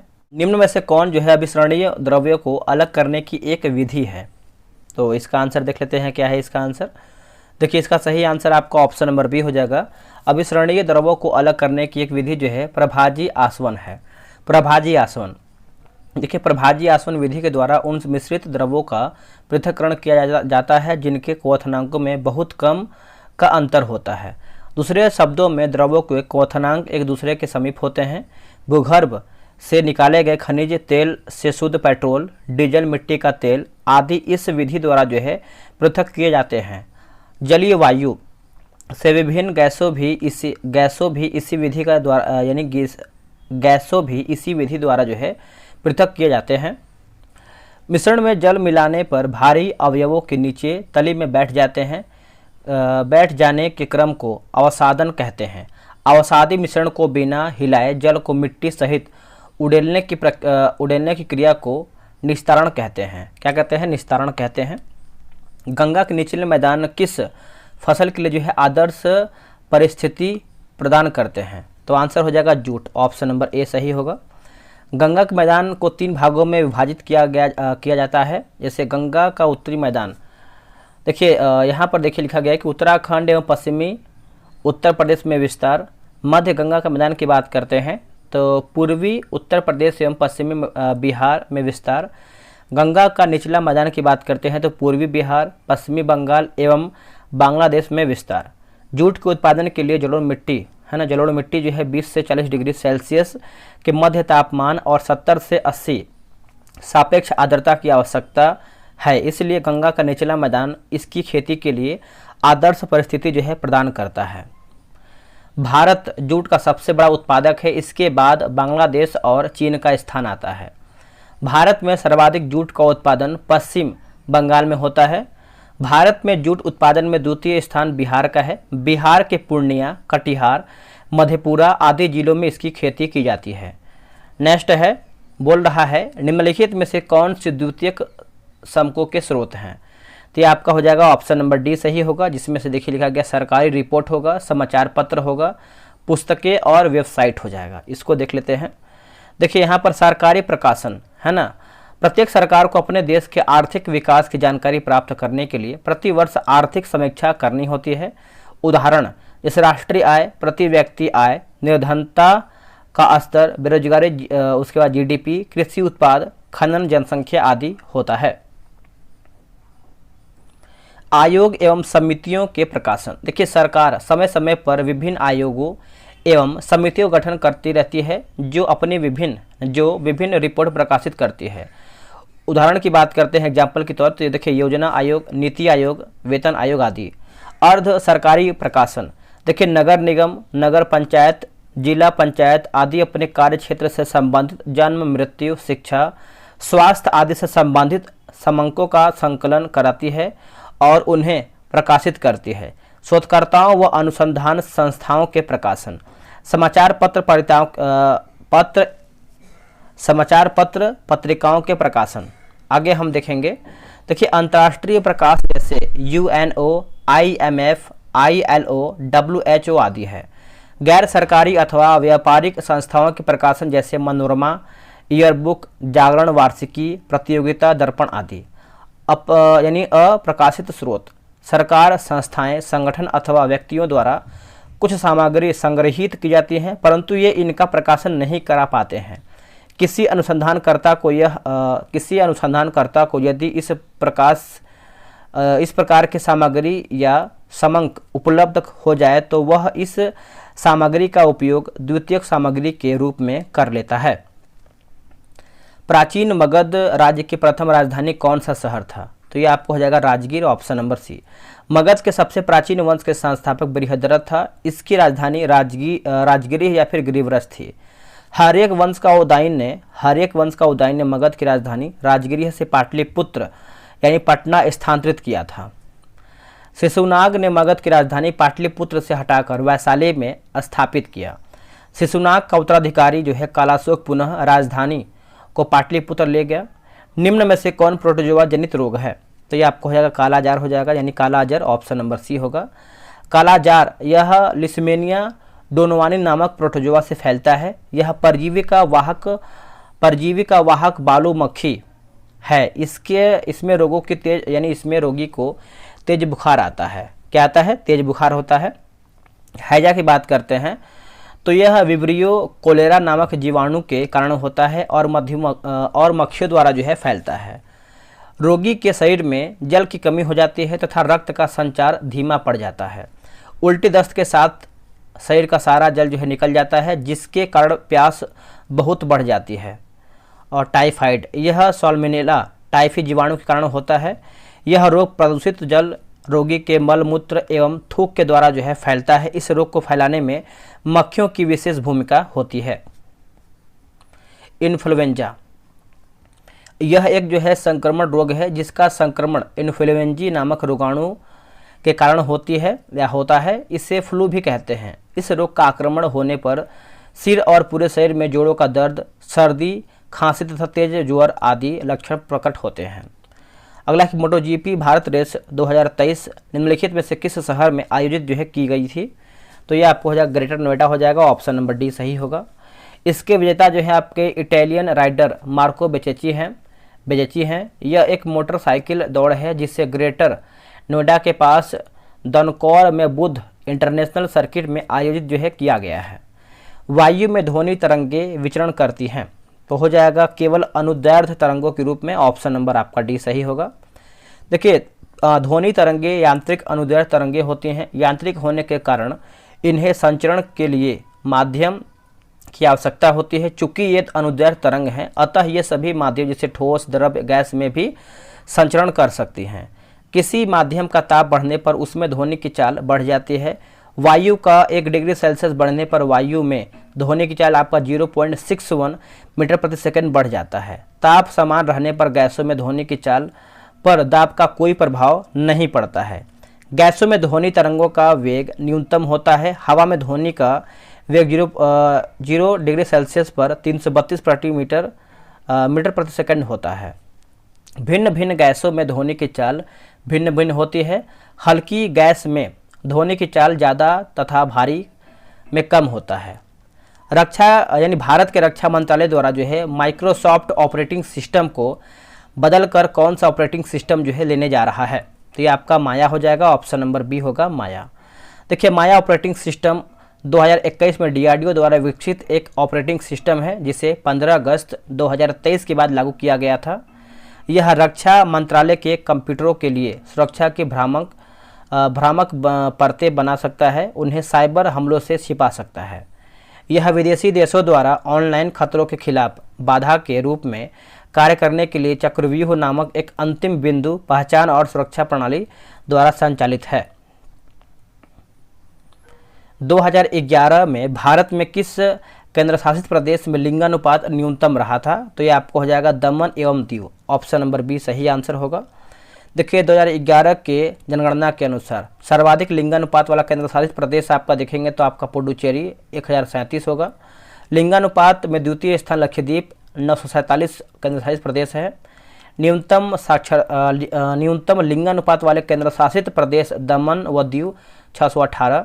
सर्वाधिक लिंगानुपात वाले 5 राज्य जैसे केरल आपका 1084, तमिलनाडु आपका 996, आंध्र प्रदेश 993, मणिपुर 992, छत्तीसगढ़ आपका 991। न्यूनतम लिंगानुपात वाले 5 राज्य जैसे हरियाणा जो है आपका 879 है, जम्मू कश्मीर आपका 889 है, सिक्किम जो है आपका 890 है, पंजाब की बात करते हैं तो 895, उत्तर प्रदेश जो है आपका 912 है। अगला ये आपका है कि त्रिज्या ए तथा ऊंचाई बी वाले एक लंबवृत्तीय बेलन के वक्रीय सतह का क्षेत्रफल क्या है? तो ऑप्शन नंबर आपका 2 पाई आर ए बी हो जाएगा, ए जो है सही आंसर होगा। बहुत ठंडे मौसम में ऐसे निम्न में से किस कारण से पाउडर में बदल जाता है? तो इसका आंसर आपका हो जाएगा ऑप्शन नंबर बी, कम तापमान पर SNO के निर्माण के कारण, ऑप्शन नंबर आपका बी सही होगा। नार्वे शतरंज बिलियर्ड्स टूर्नामेंट में किस भारतीय शतरंज खिलाड़ी ने मैग्नस कार्लसन को हराया है? तो ऑप्शन नंबर डी गुकेश हो जाएगा, ऑप्शन नंबर डी सही होगा। देखिए इससे पहले कार्तिकेयन मुरली, पेंटाला हरे कृष्णा तथा विश्वनाथ आनंद ने मैग्नस कार्लसन को हराया है। विश्वनाथ आनंद ग्रैंडमास्टर बनने वाले पहले भारतीय खिलाड़ी हैं तथा आर प्रज्ञानंद सबसे कम उम्र के शतरंज यानी सबसे कम उम्र के शतरंज ग्रैंडमास्टर हैं। अगला हमारा क्वेश्चन नंबर 63। अगला है पूर्ति के नियम के अनुसार एक वस्तु की कीमत एवं उसकी पूर्ति मात्रा के मध्य संबंध होता है। तो ये आपका धनात्मक हो जाएगा, ऑप्शन नंबर आपका सी होगा धनात्मक। देखिए पूर्ति का नियम देखेंगे तो पूर्ति का नियम मांग के नियम के ठीक विपरीत है। पूर्ति एवं कीमत का संबंध धनात्मक होता है जबकि मांग एवं कीमत का संबंध ऋणात्मक होता है। जब किसी वस्तु की कीमत में वृद्धि होती है तब उस वस्तु की पूर्ति में वृद्धि की जाती है और जब कीमत में कमी होती है तो उस वस्तु की पूर्ति को भी घटा दिया जाता है। इस प्रकार कीमत और पूर्ति के बीच सीधा संबंध है। परिभाषा की बात करते हैं तो वाटसन पूर्ति का नियम यह बताता है कि अन्य बातों के समान रहने पर एक वस्तु की पूर्ति इसकी कीमत के बढ़ने से बढ़ जाती है और कीमत घटने से घट जाती है। पूर्ति के नियम की मान्यताएं देखिए, संबंधित वस्तुओं की कीमतों में कोई परिवर्तन नहीं है, उत्पत्ति के साधनों की कीमत स्थिर रहे, उत्पादन की तकनीक में कोई सुधार न हो, क्रेता और विक्रेता की आय अपरिवर्तित हो, उत्पादक का उद्देश्य अधिकतम लाभ कमाना है तथा इस उद्देश्य में कोई परिवर्तन नहीं हुआ है। पूर्ति के नियम के अपवाद की बात करते हैं। देखिए भविष्य में कीमतों के गिरने का भय, मौसम का प्रभाव, नीलामी वस्तुओं के लिए लागू न होना, दुर्लभ वस्तुओं के लिए पूर्ति वक्र सामान्य नहीं है, पिछड़े देशों के श्रम पूर्ति में लागू न होना। अगला क्वेश्चन है बोला किसी खेत में क्रमवार नियोजित कार्यक्रम के अनुसार विभिन्न फसलों के उगाने को डैश कहते हैं। तो इसको दोस्तों जो है फसल चक्र कहते हैं, ऑप्शन नंबर सी सही होगा। फसल चक्र मृदा प्रबंधन प्रणाली का एक महत्वपूर्ण भाग है। यह एक ऐसी कृषि प्रणाली है जिसके अंतर्गत फसलों का क्रमवार आवर्तन इस प्रकार किया जाता है जिससे एक फसल के कारण मृदा में होने वाले पोषक तत्वों की कमी तथा इसके फलस्वरूप उर्वरता की संभाव्य कमी की क्षतिपूर्ति की जा सके, जिससे मिट्टी की उर्वरता को कम किए बिना न्यूनतम निवेश के साथ अधिक से अधिक प्रतिफल प्राप्त किया जा सके। उदाहरण के लिए जैसे गेहूं की फसल की कटाई के लिए गेहूं के खेत में फलीदार फसलों का उगना, जिससे गेहूं उगाने के कारण जो है मृदा में होने वाली नाइट्रोजन फिक्सिंग के द्वारा पूरा किया जा सकता है। रबी की फसल काटने के बाद खरीफ फसल के रूप में चारा उगाना जिसे थोड़ा बड़ा होने के बाद बिना काटे मिट्टी में मिला देना ताकि भूमि की उर्वरता बढ़ सके या फिर बढ़ जाए। रुपया है ना, रुपया मुद्रा है किसका, रुपया किसका मुद्रा है, तो ये आपका है इंडोनेशिया का है। ऑप्शन नंबर आपका डी होगा। अब यहाँ पर हम कुछ रुपया और राजधानी देखेंगे, जैसे भारत का राजधानी आपका नई दिल्ली, रुपया। बांग्लादेश का आपको हो जाएगा ढाका, टका। भूटान का हो जाएगा थिम्पू, नगुलट्रम। बहरीन का हो जाएगा मनामा, दिनार। मंगोलिया का हो जाएगा उलान बाटोर, तुगरिक होगा। मलेशिया का हो जाएगा कुआलालंपुर, रिंगिट होगा। मालदीव की बात करते हैं तो माले होगा, रुपया होगा। लाओस का हो जाएगा वियंतियान और न्यूकी पुलाव हो जाएगा। और वियतनाम की बात करते हैं तो हनोई डाग होगा। थाईलैंड का हो जाएगा बैंकॉक और बहत होगा। कच्चा माल सम्मिलित किया जाता है तो ये होता है आपका कार्यशील पूंजी में। ऑप्शन नंबर बी सही होगा, कार्यशील पूंजी में। देखिए औजार है ना, भौतिकी पूंजी की बात करते हैं तो औजार तथा मशीनों में अत्यंत साधारण औजार किसान का दल से लेकर परिष्कृत मशीन जैसे जनरेटर, टारबाइन, कंप्यूटर आदि आते हैं। औजार मशीनें और भवनों का उत्पादन में कई वर्षों तक प्रयोग होता है और इन्हें अस्थायी पूंजी कहते हैं। क्या कहते हैं? अस्थायी पूंजी कहते हैं। अगला है कि उत्पादन में कई प्रकार के कच्चे माल की आवश्यकता होती है, जैसे बुनकरों द्वारा प्रयोग किया जाने वाला सूत और कुम्हारों द्वारा प्रयोग में लाई जाने वाली मिट्टी। उत्पादन के दौरान भुगतान करने वाला जरूरी माल खरीदने के लिए कुछ पैसों की भी आवश्यकता होती है। कच्चा माल तथा नगद पैसों को कार्यशील पूंजी कहते हैं। क्या कहते हैं? कार्यशील पूंजी कहते हैं। व्यावसायिक बैंकों का मुख्य कार्य क्या है? देखिए मुख्य कार्य देखेंगे तो जमा स्वीकार करना और ऋण देना। ऑप्शन नंबर आपका सी सही होगा। देखिए जमा स्वीकार करना बैंकों यानी बैंक लोगों की बचतों को जमा करता है। बैंकों के साथ हम 3 प्रकार के खाते खोल सकते हैं, जैसे बचत खाता, चालू खाता और सावधि खाता। ऋण देना, देखिए बैंक का दूसरा कार्य या फिर दूसरा मुख्य कार्य ग्राहकों को ऋण देना होता है। बैंक दूसरे लोगों से जमा स्वीकार करता है, उसका एक निश्चित भाग सुरक्षा कोष में रखकर शेष राशि व्यापारियों व उद्यमियों को उत्पादक कार्यों के लिए उधार दे देता है और उस पर ब्याज कमाता है। अगला है फ्रांस के निम्न में से किन 2 नेताओं ने नेशनल असेंबली के गठन की घोषणा किया है? तो आंसर होगा मिराबियो और आबेसिये। ऑप्शन नंबर डी होगा। देखिए इन्होंने 20 जून 1789 को नेशनल असेंबली का गठन किया। 4 अगस्त 1789 को नेशनल असेंबली ने करों, कर्तव्यों और बंधनों वाली सामंती व्यवस्था के उन्मूलन का आदेश पारित किया। नेशनल असेंबली ने 1791 में संविधान का प्रारूप जो है बनाया है। 1791 के संविधान ने कानून बनाने का अधिकार नेशनल असेंबली को सौंप दिया। 21 सितंबर 1792 को नेशनल असेंबली ने राजतंत्र का अंत कर दिया और फ्रांस को गणतंत्र घोषित किया।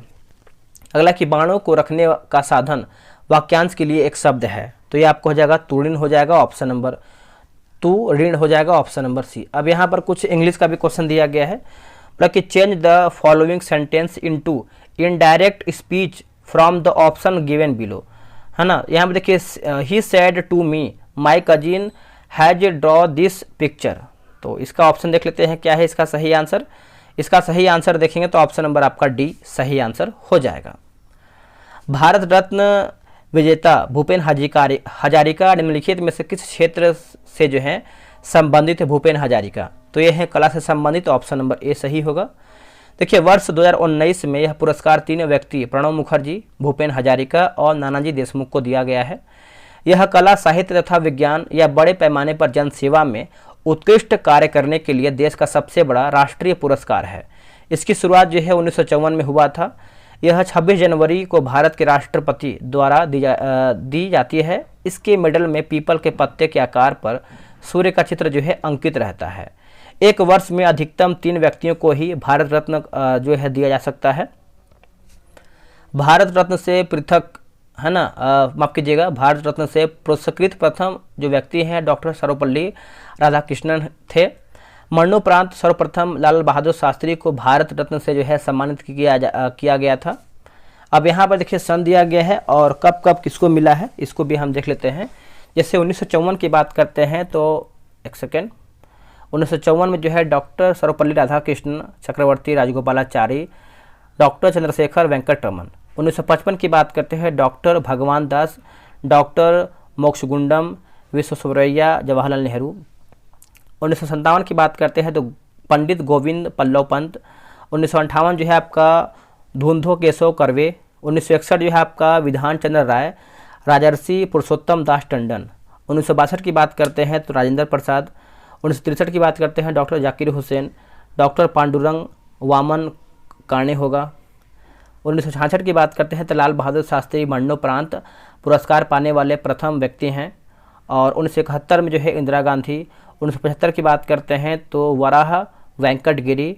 1976 में जो है कुमार स्वामी कामराज मरणोपरांत। मदर टेरेसा को जो है 1980 में दिया गया है। आचार्य विनोबा भावे को जो है मरणोपरांत 1983 में दिया गया है। खान अब्दुल गफ्फार खान को जो है 1987 में दिया गया है। मखदुम गोपालन रामचंद्रन जो है मरणोपरांत इनको दिया गया है 1988 में। डॉक्टर भीमराव अंबेडकर मरणोपरांत नेल्सन मंडेला को जो है 1990 में दिया गया है।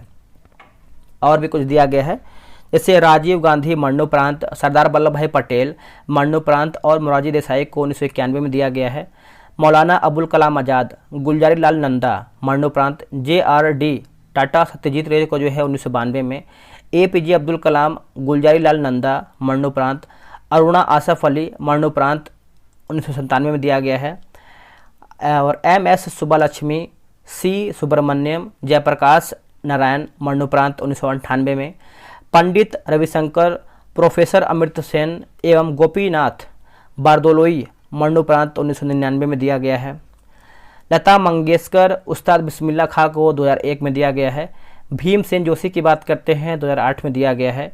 सचिन तेंदुलकर सबसे कम उम्र में एवं चिंतामणि नगेशा रामचंद्र राव को जो है 2014 में। अटल बिहारी वाजपेयी, मदन मोहन मालवीय को 2015 में। प्रणब मुखर्जी, नानाजी देशमुख एवं भूपेन हजारिका 2019 में। कर्पूरी ठाकुर मरणोपरांत राजनेता और बिहार के पूर्व मुख्यमंत्री हैं। लाल कृष्ण आडवाणी, राजनेता और पूर्व उप मुख्यमंत्री 2024 में दिया गया है। पूरा मैंने अच्छे से क्लियर कर दिया। निम्नलिखित में से अनपचयी शर्करा है तो ये आपका सुक्रोज हो जाएगा, ऑप्शन नंबर बी। देखिए अनपचायक है ना, अनअपचायक शर्करा ऐसी शर्करा G2 जो कि फेहलिंग एवं टॉलेन अभिकर्मक विलयन को अपचयिक नहीं करते हैं।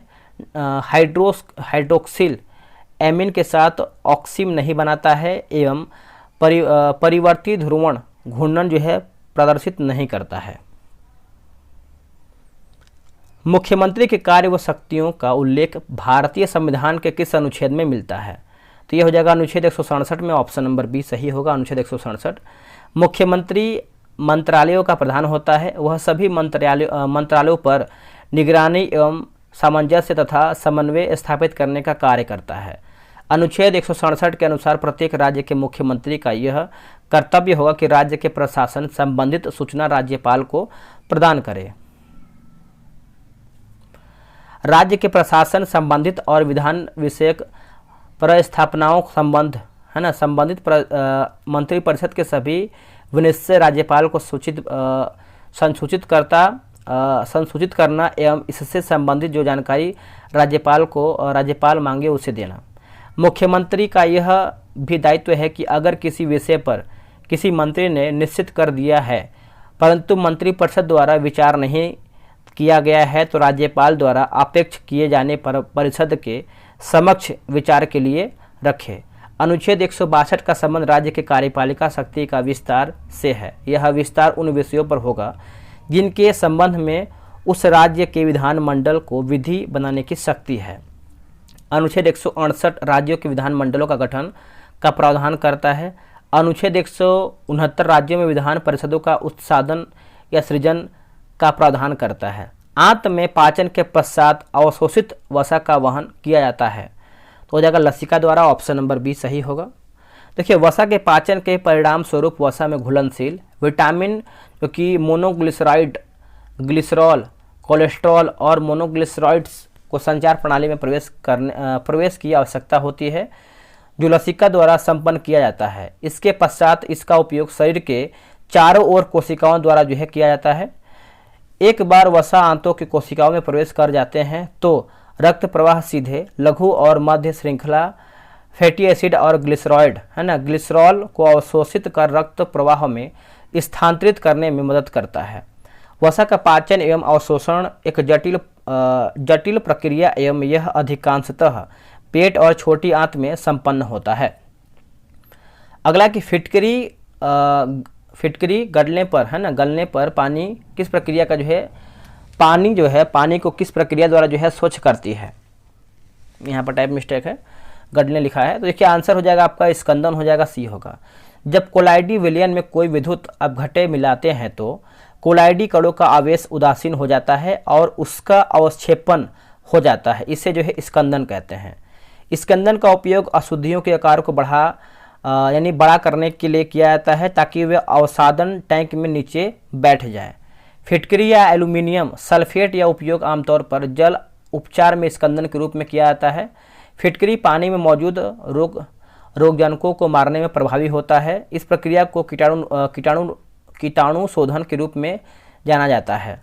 जब फिटकरी को पानी में मिलाया जाता है तो यह पानी में मौजूद क्षारीयता के साथ प्रतिक्रिया करती है और एल्यूमिनियम हाइड्रोक्साइड के चिपचिपा पतला गाद बनता है। कोलाइडी विलयन को वास्तविक विलयन से पृथक करने की प्रक्रिया अपोहन कहलाती है। इस विधि द्वारा कोलाइडी विलयन को शुद्ध किया जाता है।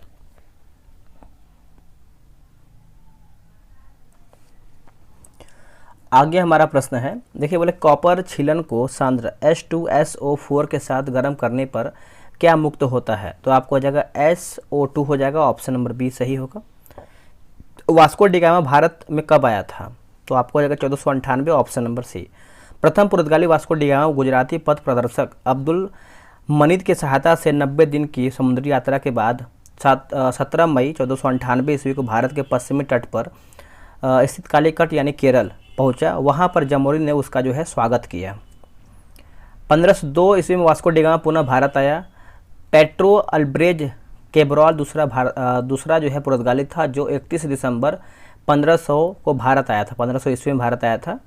फ्रांसिस्को दी अल्मीडा 1505-1509 तक प्रथम पुर्तगाली गवर्नर के रूप में 1505 ईस्वी में भारत आया। उसने भारत में शांत जल की नीति ब्लू वाटर पॉलिसी को अपनाया। 1509 ईस्वी में अल्फांसो डी अल्बुकर्क द्वारा गवर्नर यानी जो दूसरा गवर्नर बनकर भारत आया। वह भारत में पुर्तगाली शक्ति का वास्तविक संस्थापक माना जाता है। पुर्तगाली ने कार्टज आर्मेडा काफिलापति द्वारा जहाज़ों के अरब सागर में प्रवेश को नियंत्रित किया। गंगा के मैदान में नवीन जलोढ़ निक्षेपों को डैश कहते हैं, तो इसको हम खादर कहते हैं, ऑप्शन नंबर बी होगा खादर।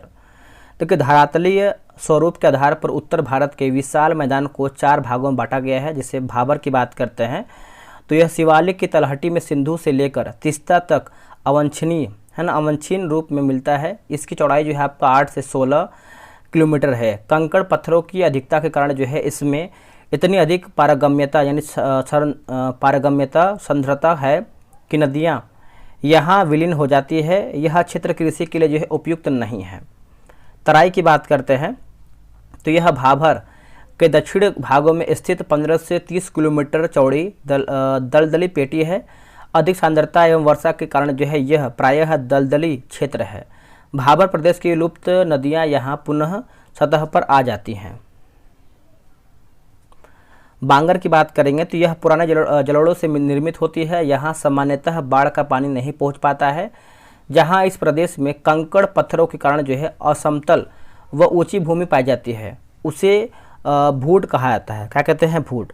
खादर की बात करेंगे तो देखिए यह नवीन जलोढ़ों से निर्मित मृदा है। यह बाढ़ प्रायः प्रत्येक वर्ष नई उर्वरक मिट्टी लाई जाती है। अतः इस प्रदेश को कछारी प्रदेश या फिर बाढ़ का मैदान भी कहते हैं। अगला हमारा है, निम्नलिखित में से किस दिन को विश्व पृथ्वी दिवस के रूप में मनाया जाता है। तो दोस्तों किस दिन को विश्व पृथ्वी दिवस के रूप में मनाते हैं, तो इसका आंसर आपका हो जाएगा ऑप्शन नंबर सी होगा 22 अप्रैल। 1 मई को विश्व मजदूर दिवस, 10 जनवरी को विश्व हिंदी दिवस, 12 जनवरी को विश्व युवा दिवस, 4 जनवरी को लुइस ब्रेल दिवस, 9 जनवरी को प्रवासी भारतीय दिवस के रूप में मनाते हैं, 24 जनवरी को राष्ट्रीय बालिका दिवस, 30 जनवरी को कुष्ठ निवारण दिवस या फिर शहीद दिवस, 4 फरवरी को विश्व कैंसर दिवस, 18 मार्च को आयुध निर्माण दिवस, 18 अप्रैल को विश्व विरासत दिवस, 23 अप्रैल को जो है विश्व पुस्तक एवं कॉपीराइट दिवस, 28 अप्रैल को जो है विश्व प्रकृति दिवस, 19 अप्रैल को जो है गोवा मुक्त यानी गोवा मुक्ति दिवस, 24 अप्रैल को जो है राष्ट्रीय उपभोक्ता दिवस। वर्ष 1970 से पृथ्वी दिवस मनाने की शुरुआत जो है की गई है। प्रयाग प्रशस्ति का रचनाकार कौन था? प्रयाग प्रशस्ति का रचनाकार आप देखेंगे तो ऑप्शन नंबर बी होगा हरिसेन। क्या होगा दोस्तों? हरिसेन जो है सही आंसर होगा। देखिए, प्रयाग प्रशस्ति से समुद्रगुप्त के विषय में जानकारी प्राप्त होती है। हरिसेन समुद्रगुप्त के दरबार में शांति एवं युद्ध का मंत्री यानी संधि विग्रहक था। बाणभट्ट हर्षवर्धन के बाद हर्षवर्धन के दरबार में रहते थे। बाणभट्ट जो है हर्षवर्धन के दरबार में रहते थे। इन्होंने हर्षचरित्र की रचना की थी। कालिदास चंद्रगुप्त द्वितीय के दरबार में नवरत्नों में से एक थे। इन्होंने अभिज्ञान शाकुंतलम, मालविकाग्निमित्रम, रघुवंशम आदि की रचना किया है। विष्णु शर्मा ने पंचतंत्र की रचना किया है। अगला हमारा है क्वेश्चन नंबर 83 नंबर। देखिए, निम्न में से जीवाणु जनित रोगों को पहचानिए व सही विकल्प को चुन करके बताइए। तो आंसर आपका बी होगा, जिसमें आपका कुष्ठ रोग टिटनेस होगा। और यहाँ पर देखिए पूछा है सही विकल्प है ना, तो ऑप्शन नंबर बी। और यहाँ पर देखिए हैजा जो है मस्तिष्क वर्ण शोधन हो जाएगा। अब यहाँ पर देखिए इसका डिस्कशन आपको कुछ इस तरीके से दिया गया, इतना लंबा चौड़ा में है। तो जो मेन जो जरूरी आपके लिए है, जिससे आप देखेंगे तो रोग, कारण और संक्रमण, ये आपके लिए जरूरी है। लक्षण आप ये जरूरी नहीं है, बचाव ये सब नहीं, बस आपको रोग, कारण और संक्रमण देखना जरूरी है। इसको हम देख लेते हैं। देखिए, कुष्ठ रोग की बात करते हैं तो माइकोबैक्टीरियम लेप्री या फिर लेप्रोमेटोसिस जीवाणु लंबे समय तक कुष्ठ रोगी के संपर्क में। टिटनेस की बात करते हैं तो क्लोस्ट्रीडियम टिटेनी जीवाणु जो है आपका शरीर के किसी भाग में चोट लगने पर जब घाव बन जाता है, तब से जीवाणु धूल, गोबर आदि से घाव के रास्ते जो है शरीर में प्रवेश कर जाते हैं। तो आप अच्छे से याद रखिएगा। हैजा की बात करते हैं तो विब्रियो कोलेरी जीवाणु खाने की वस्तुओं दूषित जल द्वारा। पोलियो की बात करते हैं तो पोलियो विषाणु जो है आपका जल एवं भोजन द्वारा। रेबीज की बात करते हैं तो रेबीज विषाणु ऐसे जानवर के काटने से होता है और जिससे रेबीज विषाणु विद्यमान होते हैं, जैसे पागल कुत्ता हो गया या फिर बिल्ली हो जाएगा। तो आप इसको अच्छे से याद रख सकते हैं। ठीक है, अब आते हैं अगले क्वेश्चन पे। अगला क्वेश्चन हमारा है क्वेश्चन नंबर 83 नंबर। देखिए, बोले कि बिहार राज्य का क्षेत्रफल कितना है। देखिए, बिहार राज्य का क्षेत्रफल आप देखेंगे तो आपका 94,163 किलोमीटर स्क्वायर हो जाएगा। ऑप्शन नंबर सी सही होगा। अवस्थिति की बात करते हैं तो भारत के उत्तर पूर्वी भाग में मध्य और निम्न गंगा बेसिनों में बिहार अवस्थित है।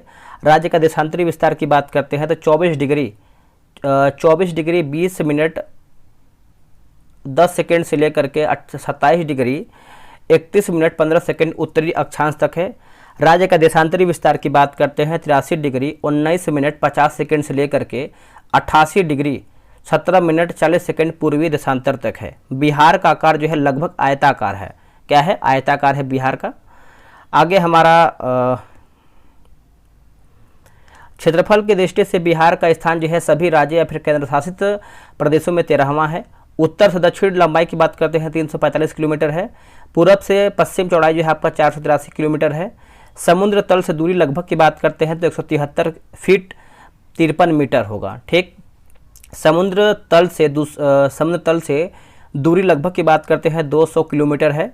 सीमाएं की बात करते हैं उत्तर में नेपाल अंतर्राष्ट्रीय सीमा, दक्षिण में झारखंड, पूर्व में पश्चिम बंगाल, पश्चिम में देखा जाए तो उत्तर प्रदेश स्थित है।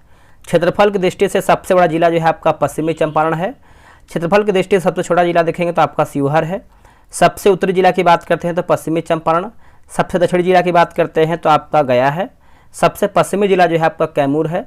सबसे पूर्वी जिला जो है आपका किशनगढ़ है। कौन सा है? किशनगढ़। अब आते हैं क्वेश्चन नंबर 84 पे। 1991 में भारत में आर्थिक सुधारों को अपनाने का मुख्य व तत्कालिक कारण क्या था? तो हो जाएगा भुगतान संतुलन का संकट। Option number C. वर्ष 1991 के सुधार भारत के स्वतंत्रता के बाद के इतिहास में एक ऐतिहासिक क्षण या जिसने अर्थव्यवस्था की प्रकृति को मौलिक तरीकों में जो है बदल दिया। एक सेकेंड। बोला कि भुगतान संतुलन की गंभीर समस्या ने वर्ष 1991 में आर्थिक संकट को जन्म दिया। इससे निपटने के लिए भारत के आर्थिक प्रतिष्ठान ने भारत की व्यापक आर्थिक बैलेंस शीट को सुधारने के लिए एवं विकास की गति को बढ़ाने के लिए एक बहुआयामी सुधार एजेंडा शुरू किया।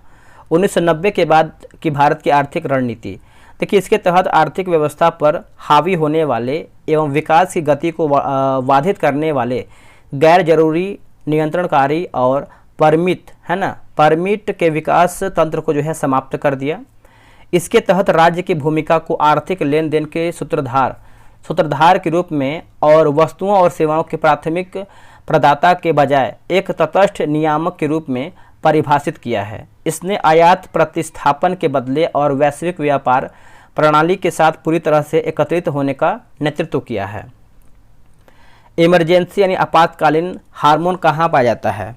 दोस्तों ये आपको जो है इंसुलिन हो जाएगा, यानी कहाँ पूछ रहा है कहा जाता है किसको कहते हैं, तो इंसुलिन को कहते हैं। ऑप्शन नंबर आपका बी सही होगा। अब इसको अच्छे से हम देखते हैं क्या आपका है। ये आपको कुछ इस तरीके से आपका दिया गया है। ये आपका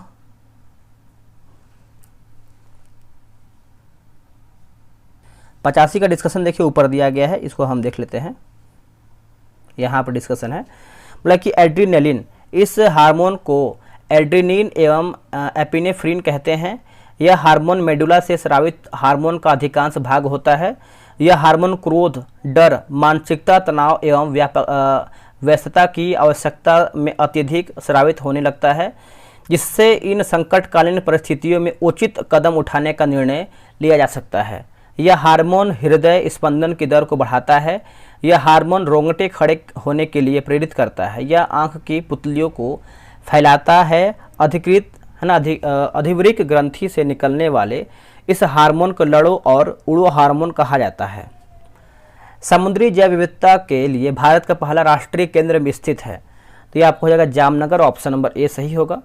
देखिए भारत के प्रमुख समुद्री संरक्षण केंद्र, इस संरक्षित जो आपका क्षेत्र है, देखिए महात्मा गांधी समुद्री राष्ट्रीय उद्यान जो है आपका वंडूर दक्षिण अंडमान, रानी झांसी राष्ट्रीय उद्यान, रिची आर्किपिलोगो अंडमान, और लोहा बराक अभ्यारण्य की बात करते हैं दक्षिणी अंडमान, और कैंपेबेल अभ्यारण्य जो है आपका मध्य अंडमान, गलाथिया खाड़ी अभ्यारण्य जो है आपका ग्रेट निकोबार, पैट्रिक वन्यजीव अभ्यारण्य की बात करते हैं तो लक्षद्वीप सही है। लिखा गया है अंत्योदय अन्न योजना कब लागू किया गया है, तो आपका हो जाएगा ऑप्शन के अकॉर्डिंग हम जाएं तो आपका ऑप्शन नंबर बी 2000 में लागू हुआ है। कुछ यहाँ पर हम कुछ दिया गया, जैसे देखिए अंत्योदय अन्न योजना 2000 में शुरू किया गया था। इस योजना के अंतर्गत लक्षित सार्वजनिक वितरण प्रणाली में आने वाले निर्धनता रेखा से नीचे के परिवार में से 1 करोड़ लोगों की पहचान किया है ना। यहाँ पर देखिए योजना का नाम दिया गया है और हम यहाँ पर देखेंगे कब ये आपका आरंभ हुआ है, जो कि ये आपका ज़रूरी है, ठीक है। और ये सब देखिए कुछ मतलब नहीं है। देखिए सार्वजनिक वितरण प्रणाली की बात करते हैं तो 1992, संशोधित सार्वजनिक वितरण प्रणाली जो है 1992, और इसका लक्षित समूह भी देख लेते हैं ताकि ये भी आपको क्लियर हो पाए। जैसे जो आपका सार्वजनिक वितरण प्रणाली जो है 1992 सार्वजनिक हो जाएगा, सार्वजनीन हो जाएगा। संशोधित सार्वजनिक वितरण प्रणाली जो है 1992 पिछड़े ब्लॉक। लक्षित सार्वजनिक वितरण प्रणाली जो है 1997 निर्धन और गैर निर्धन BPL और APL। अंत्योदय अन्न योजना जो है आपका 2000 जो कि निर्धनों में सबसे निर्धन होगा। अन्नपूर्णा योजना की बात करते हैं 2000 में, जो कि दिन वरिष्ठ नागरिक। राष्ट्रीय खाद्य सुरक्षा अधिनियम जो है 2013 जो कि योग परिवार हो जाएगा। आते हैं क्वेश्चन नंबर 88 पे। बोला कि भारतीय संविधान के कौन से भाग को 7वें संविधान संशोधन 1956 द्वारा जो है हटाया गया है, तो इसका आंसर हो जाएगा भाग 7 हो जाएगा। ऑप्शन नंबर बी सही होगा। देखिए राज्य पुनर्गठन आयोग की रिपोर्ट को लागू करने के लिए यह संशोधन अधिनियम जो है पारित किया गया था। 7वें संविधान संशोधन द्वारा अनुच्छेद 238 को निरसित कर दिया गया। इस संशोधन द्वारा क ख ग घ श्रेणियों के राज्यों का वर्गीकरण समाप्त कर पूरे भारत को 14 राज्य एवं 6 राज्य क्षेत्रों में विभाजित कर दिया गया। इन राज्यों के नामों और सीमाओं का उल्लेख करते हुए इस पहले की प्रथम अनुसूची का स्थान पर एक नई अनुसूची को अंतः स्थापित किया गया। संविधान के भाग 5 में संघ की कार्यपालिका संसद, राष्ट्रपति, संघ के न्यायपालिका, संघ की न्यायपालिका तथा भारत का नियंत्रक एवं महालेखा परीक्षक का उल्लेख है, इसे अनुच्छेद 52 से 151 तक में रखा गया है। संविधान का भाग 6 में राज्य से संबंधित उपबंध का उल्लेख किया गया है, अनुच्छेद 152 से 237 तक में वर्णित है। संविधान के भाग 8 में संघ राज्य क्षेत्र का उल्लेख है, जिससे अनुच्छेद 239 से 242 तक में रखा गया है। प्रक्षेप, जिसमें केंद्र से सभी बिंदुओं की दिशाओं को सही सही दर्शाया जाता है, वो डैश प्रक्षेप कहलाता है। तो आपका दिगंत सी हो जाएगा, ऑप्शन नंबर ए। यह प्रक्षेप नौपरिवहन के लिए बहुत महत्वपूर्ण होते हैं। ग्लोब और अक्षांश एवं देशांतर रेखाओं के जाल पर प्रकाश डालकर प्राप्त की गई छापा प्रक्षेप कहलाती है। इसके द्वारा पृथ्वी के पूर्ण या किसी भाग के अक्षांश तथा देशांतर काल्पनिक रेखाओं की सहायता से प्रसारित प्रक्रिया सापेक्ष कहलाती है। होमोलो है ना, होमोलोग्राफी यह एक समान क्षेत्र प्रक्षेपण जिसमें असमान क्षेत्रों के बीच अनुपात सही ढंग से दिखाया जाता है। यथाकृतिक वास्तविक या अवास्तविकता के अनुसार यह शब्द किसी वस्तु के वास्तविक तथ्यों को संकेतित करने के लिए प्रयुक्त होता है। कोई घटना या स्थिति को जो वास्तविकता में उपलब्ध है उसे यथाकृतिक कहते कहा जाता है ना, यथाकृतिक कहते कहा जाता है। कौन सी अंतर्राष्ट्रीय सीमाओं को पार किए बिना आप सभी है ना, आप भारत से, माफ कीजिएगा, आप भारत से तिब्बत जा सकते हैं, आप भारत से जो है तिब्बत जा सकते हैं।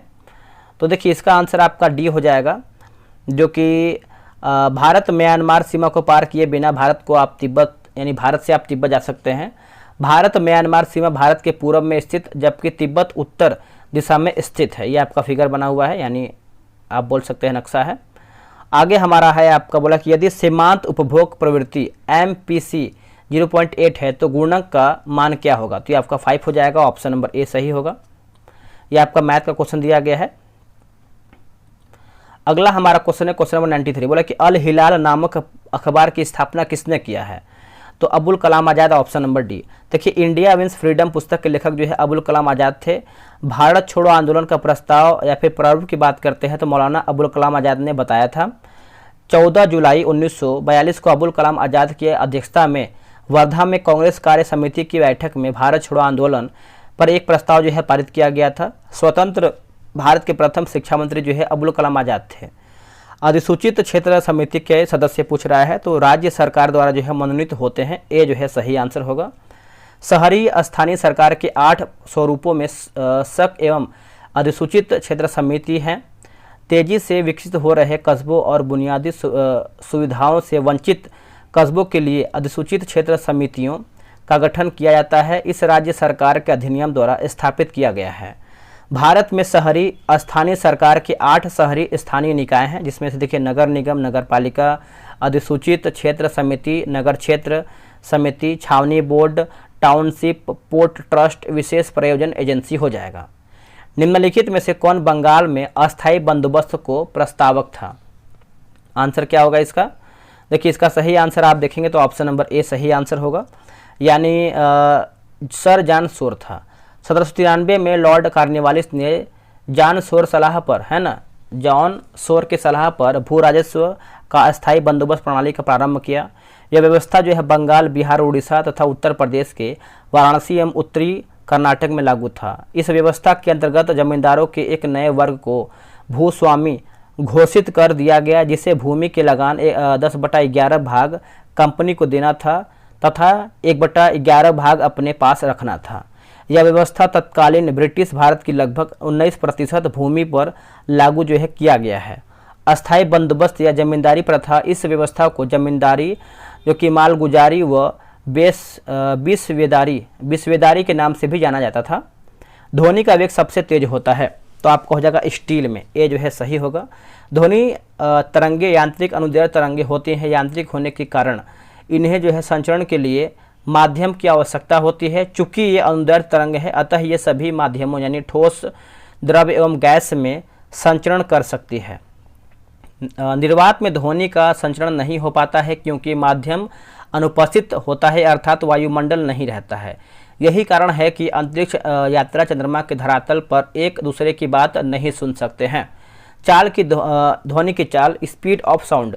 देखिए, हम जानते हैं कि ध्वनि तरंगों के संचार हेतु माध्यम की आवश्यकता होती है, किंतु विभिन्न माध्यमों में ध्वनि की चाल भिन्न भिन्न होती है, जो मुख्यतः माध्यम की प्रत्यास्था तथा घनत्व पर निर्भर करती है। अब यहाँ पर देखिए दिया गया है, जैसे एल्यूमिनियम की चाल की बात करते हैं 64-20 हो जाएगा, निकल आपका यहाँ पर 6040, स्टील हो जाएगा 5960, लोहा हो जाएगा 5950, पीतल हो जाएगा 4700, कांच की बात करते हैं तो आपका 3980 हो जाएगा, और जल की बात करते हैं 51 यानी 1531 होगा, जल की बात करते हैं 1498, एथेनॉल को हो जाएगा 127, और मेथनॉल की बात करते हैं 1103, हाइड्रोजन की बात करते हैं 1284, लिथियम को हो जाएगा 965 होगा, वायु की बात करते हैं 346 होगा, ऑक्सीजन आपका हो जाएगा 326 होगा, और सल्फर डाइऑक्साइड की बात करते हैं तो 215 हो जाएगा। एक माध्यम से दूसरे माध्यम में जाने पर ध्वनि की चाल में परिवर्तन आ जाता है। यह परिवर्तन तरंगदैर्घ्य में परिवर्तन के कारण आता है, ध्वनि की आवृत्ति पर निर्भर नहीं करता है। आगे हमारा क्वेश्चन है कि भारतीय संविधान की उद्देशिका में संशोधन जो है किया जाता है किसके द्वारा? तो 42वें संविधान संशोधन, ऑप्शन नंबर सी।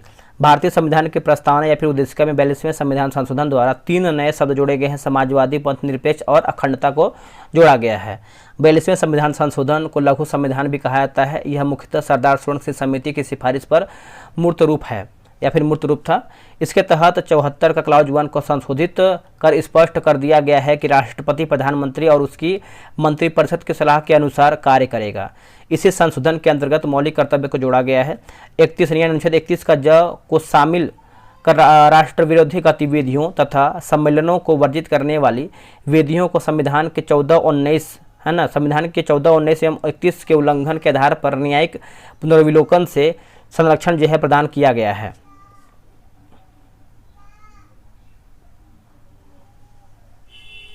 आगे हमारा कि आपातकाल की स्थिति में लोकसभा तथा राज्य विधानसभाओं की समयावधि को 5 वर्ष बढ़ाकर 6 वर्ष कर दिया गया है। इसे बाद में 44वें संविधान संशोधन द्वारा जो है 5 वर्ष कर दिया गया है। 44वें संविधान संशोधन 1978 संपत्ति के अधिकार से संबंधित अनुच्छेद 19 के 1 च एवं अनुच्छेद 31 को मूल अधिकारों से हटा दिया गया है, जिसे एक नए अनुच्छेद 300 के माध्यम से कानूनी अधिकार बना दिया गया है। अनुच्छेद 74 का 1 संशोधन का राष्ट्रपति को शक्ति दिया गया है, मंत्रिपरिषद द्वारा दी गई सलाह को पुनर्विचार के लिए एक बार लौटा सकता है, परंतु उसे इस सलाह को मानने के लिए राष्ट्रपति बाध्य होगा। अनुच्छेद 352 में राष्ट्रीय आपात की उद्घोषणा के आधार पर आंतरिक अशांति के स्थान पर सशस्त्र विद्रोह को आधार बनाया गया है। राष्ट्रपति द्वारा राष्ट्रीय आपात की उद्घोषणा के लिए मंत्रिपरिषद की लिखित सलाह को अनिवार्य कर दिया गया है। अनुच्छेद 352 के अंतर्गत घोषित राष्ट्रीय आपात को न्यायिक समीक्षा के दायरे में ला दिया गया, जिसे 38वें संविधान संशोधन के माध्यम से न्यायिक समीक्षा के दायरे से बाहर रखा गया था। किसी राज्य में संवैधानिक तंत्र की विफलता की स्थिति में संसद द्वारा उस राज्य में अनुच्छेद 356 के तहत राष्ट्रपति शासन घोषित करने का प्रस्ताव एक बार में 6 माह से अधिक के लिए परिवर्तनीय नहीं होगा। अब यहाँ पर ये मैथ का क्वेश्चन दिया गया है, तो आप इसको आराम से बनाइए। आगे देख लेते हैं कौन सा क्या है। आगे आपका 99 नंबर है। निम्नलिखित में से किसने 1940 में सर्वप्रथम व्यक्तिगत सत्याग्रह शुरू किया है? तो आंसर हो जाएगा Vinoba Bhave, option number B.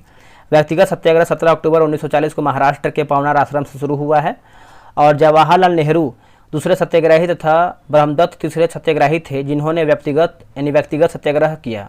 व्यक्तिगत सत्याग्रह सन 1940 में महात्मा गांधी द्वारा शुरू किया गया। इसे ही दिल्ली चलो आंदोलन या फिर 1941 के रूप में जाना जाता है। आखिरी क्वेश्चन हमारा है इस सेट का। निम्नलिखित जिलों में से कौन सा उत्तरी पश्चिमी जलोढ़ यानी दोमट मैदानों का भाग नहीं है? तो आंसर हो जाएगा Purnia, option number A. Purnia जिला जो है उत्तरी पूर्वी जलोढ़ यानी दोमट मैदान के अंतर्गत आता है। दोस्तों इसमें देखेंगे तो हमारा जो है ये आपका बुक जो है समाप्त होता है। इसमें कुछ मिट्टी का प्रकार दिया गया है, तो आप चाहें तो इसका स्क्रीनशॉट ले सकते हैं। और देखिए अगला हमारा जो वीडियो होने वाला आप सभी को दिखा दें, 1275 का जो एग्जाम हुआ था सेकेंड पाली का, है ना, तो इसको हम देखेंगे। ये आपका प्री का पेपर होगा सेकेंड पाली का, और इसका जो तीसरा सेट आएगा वो आपका मेंस का आएगा। तो वीडियो कैसा लगा है दोस्तों? बहुत अधिक मेहनत लगा है बनाने में, और कहीं कहीं हो सके तो मैंने गलत भी पढ़ दिया होगा, तो उसको आप मैनेज कर लीजिएगा। क्योंकि देखिए जब मास्टर वीडियो बनता है तो बोलते बोलते बाय द वे हल्का फुल्का हो ही जाता है, आपसे भी होता होगा, ठीक है। हम इसको सुधार करेंगे और आगे आपको बेहतरीन तरीके से वीडियो ला करके देंगे। चलिए आज के लिए इतना ही। जय हिंद, जय भारत।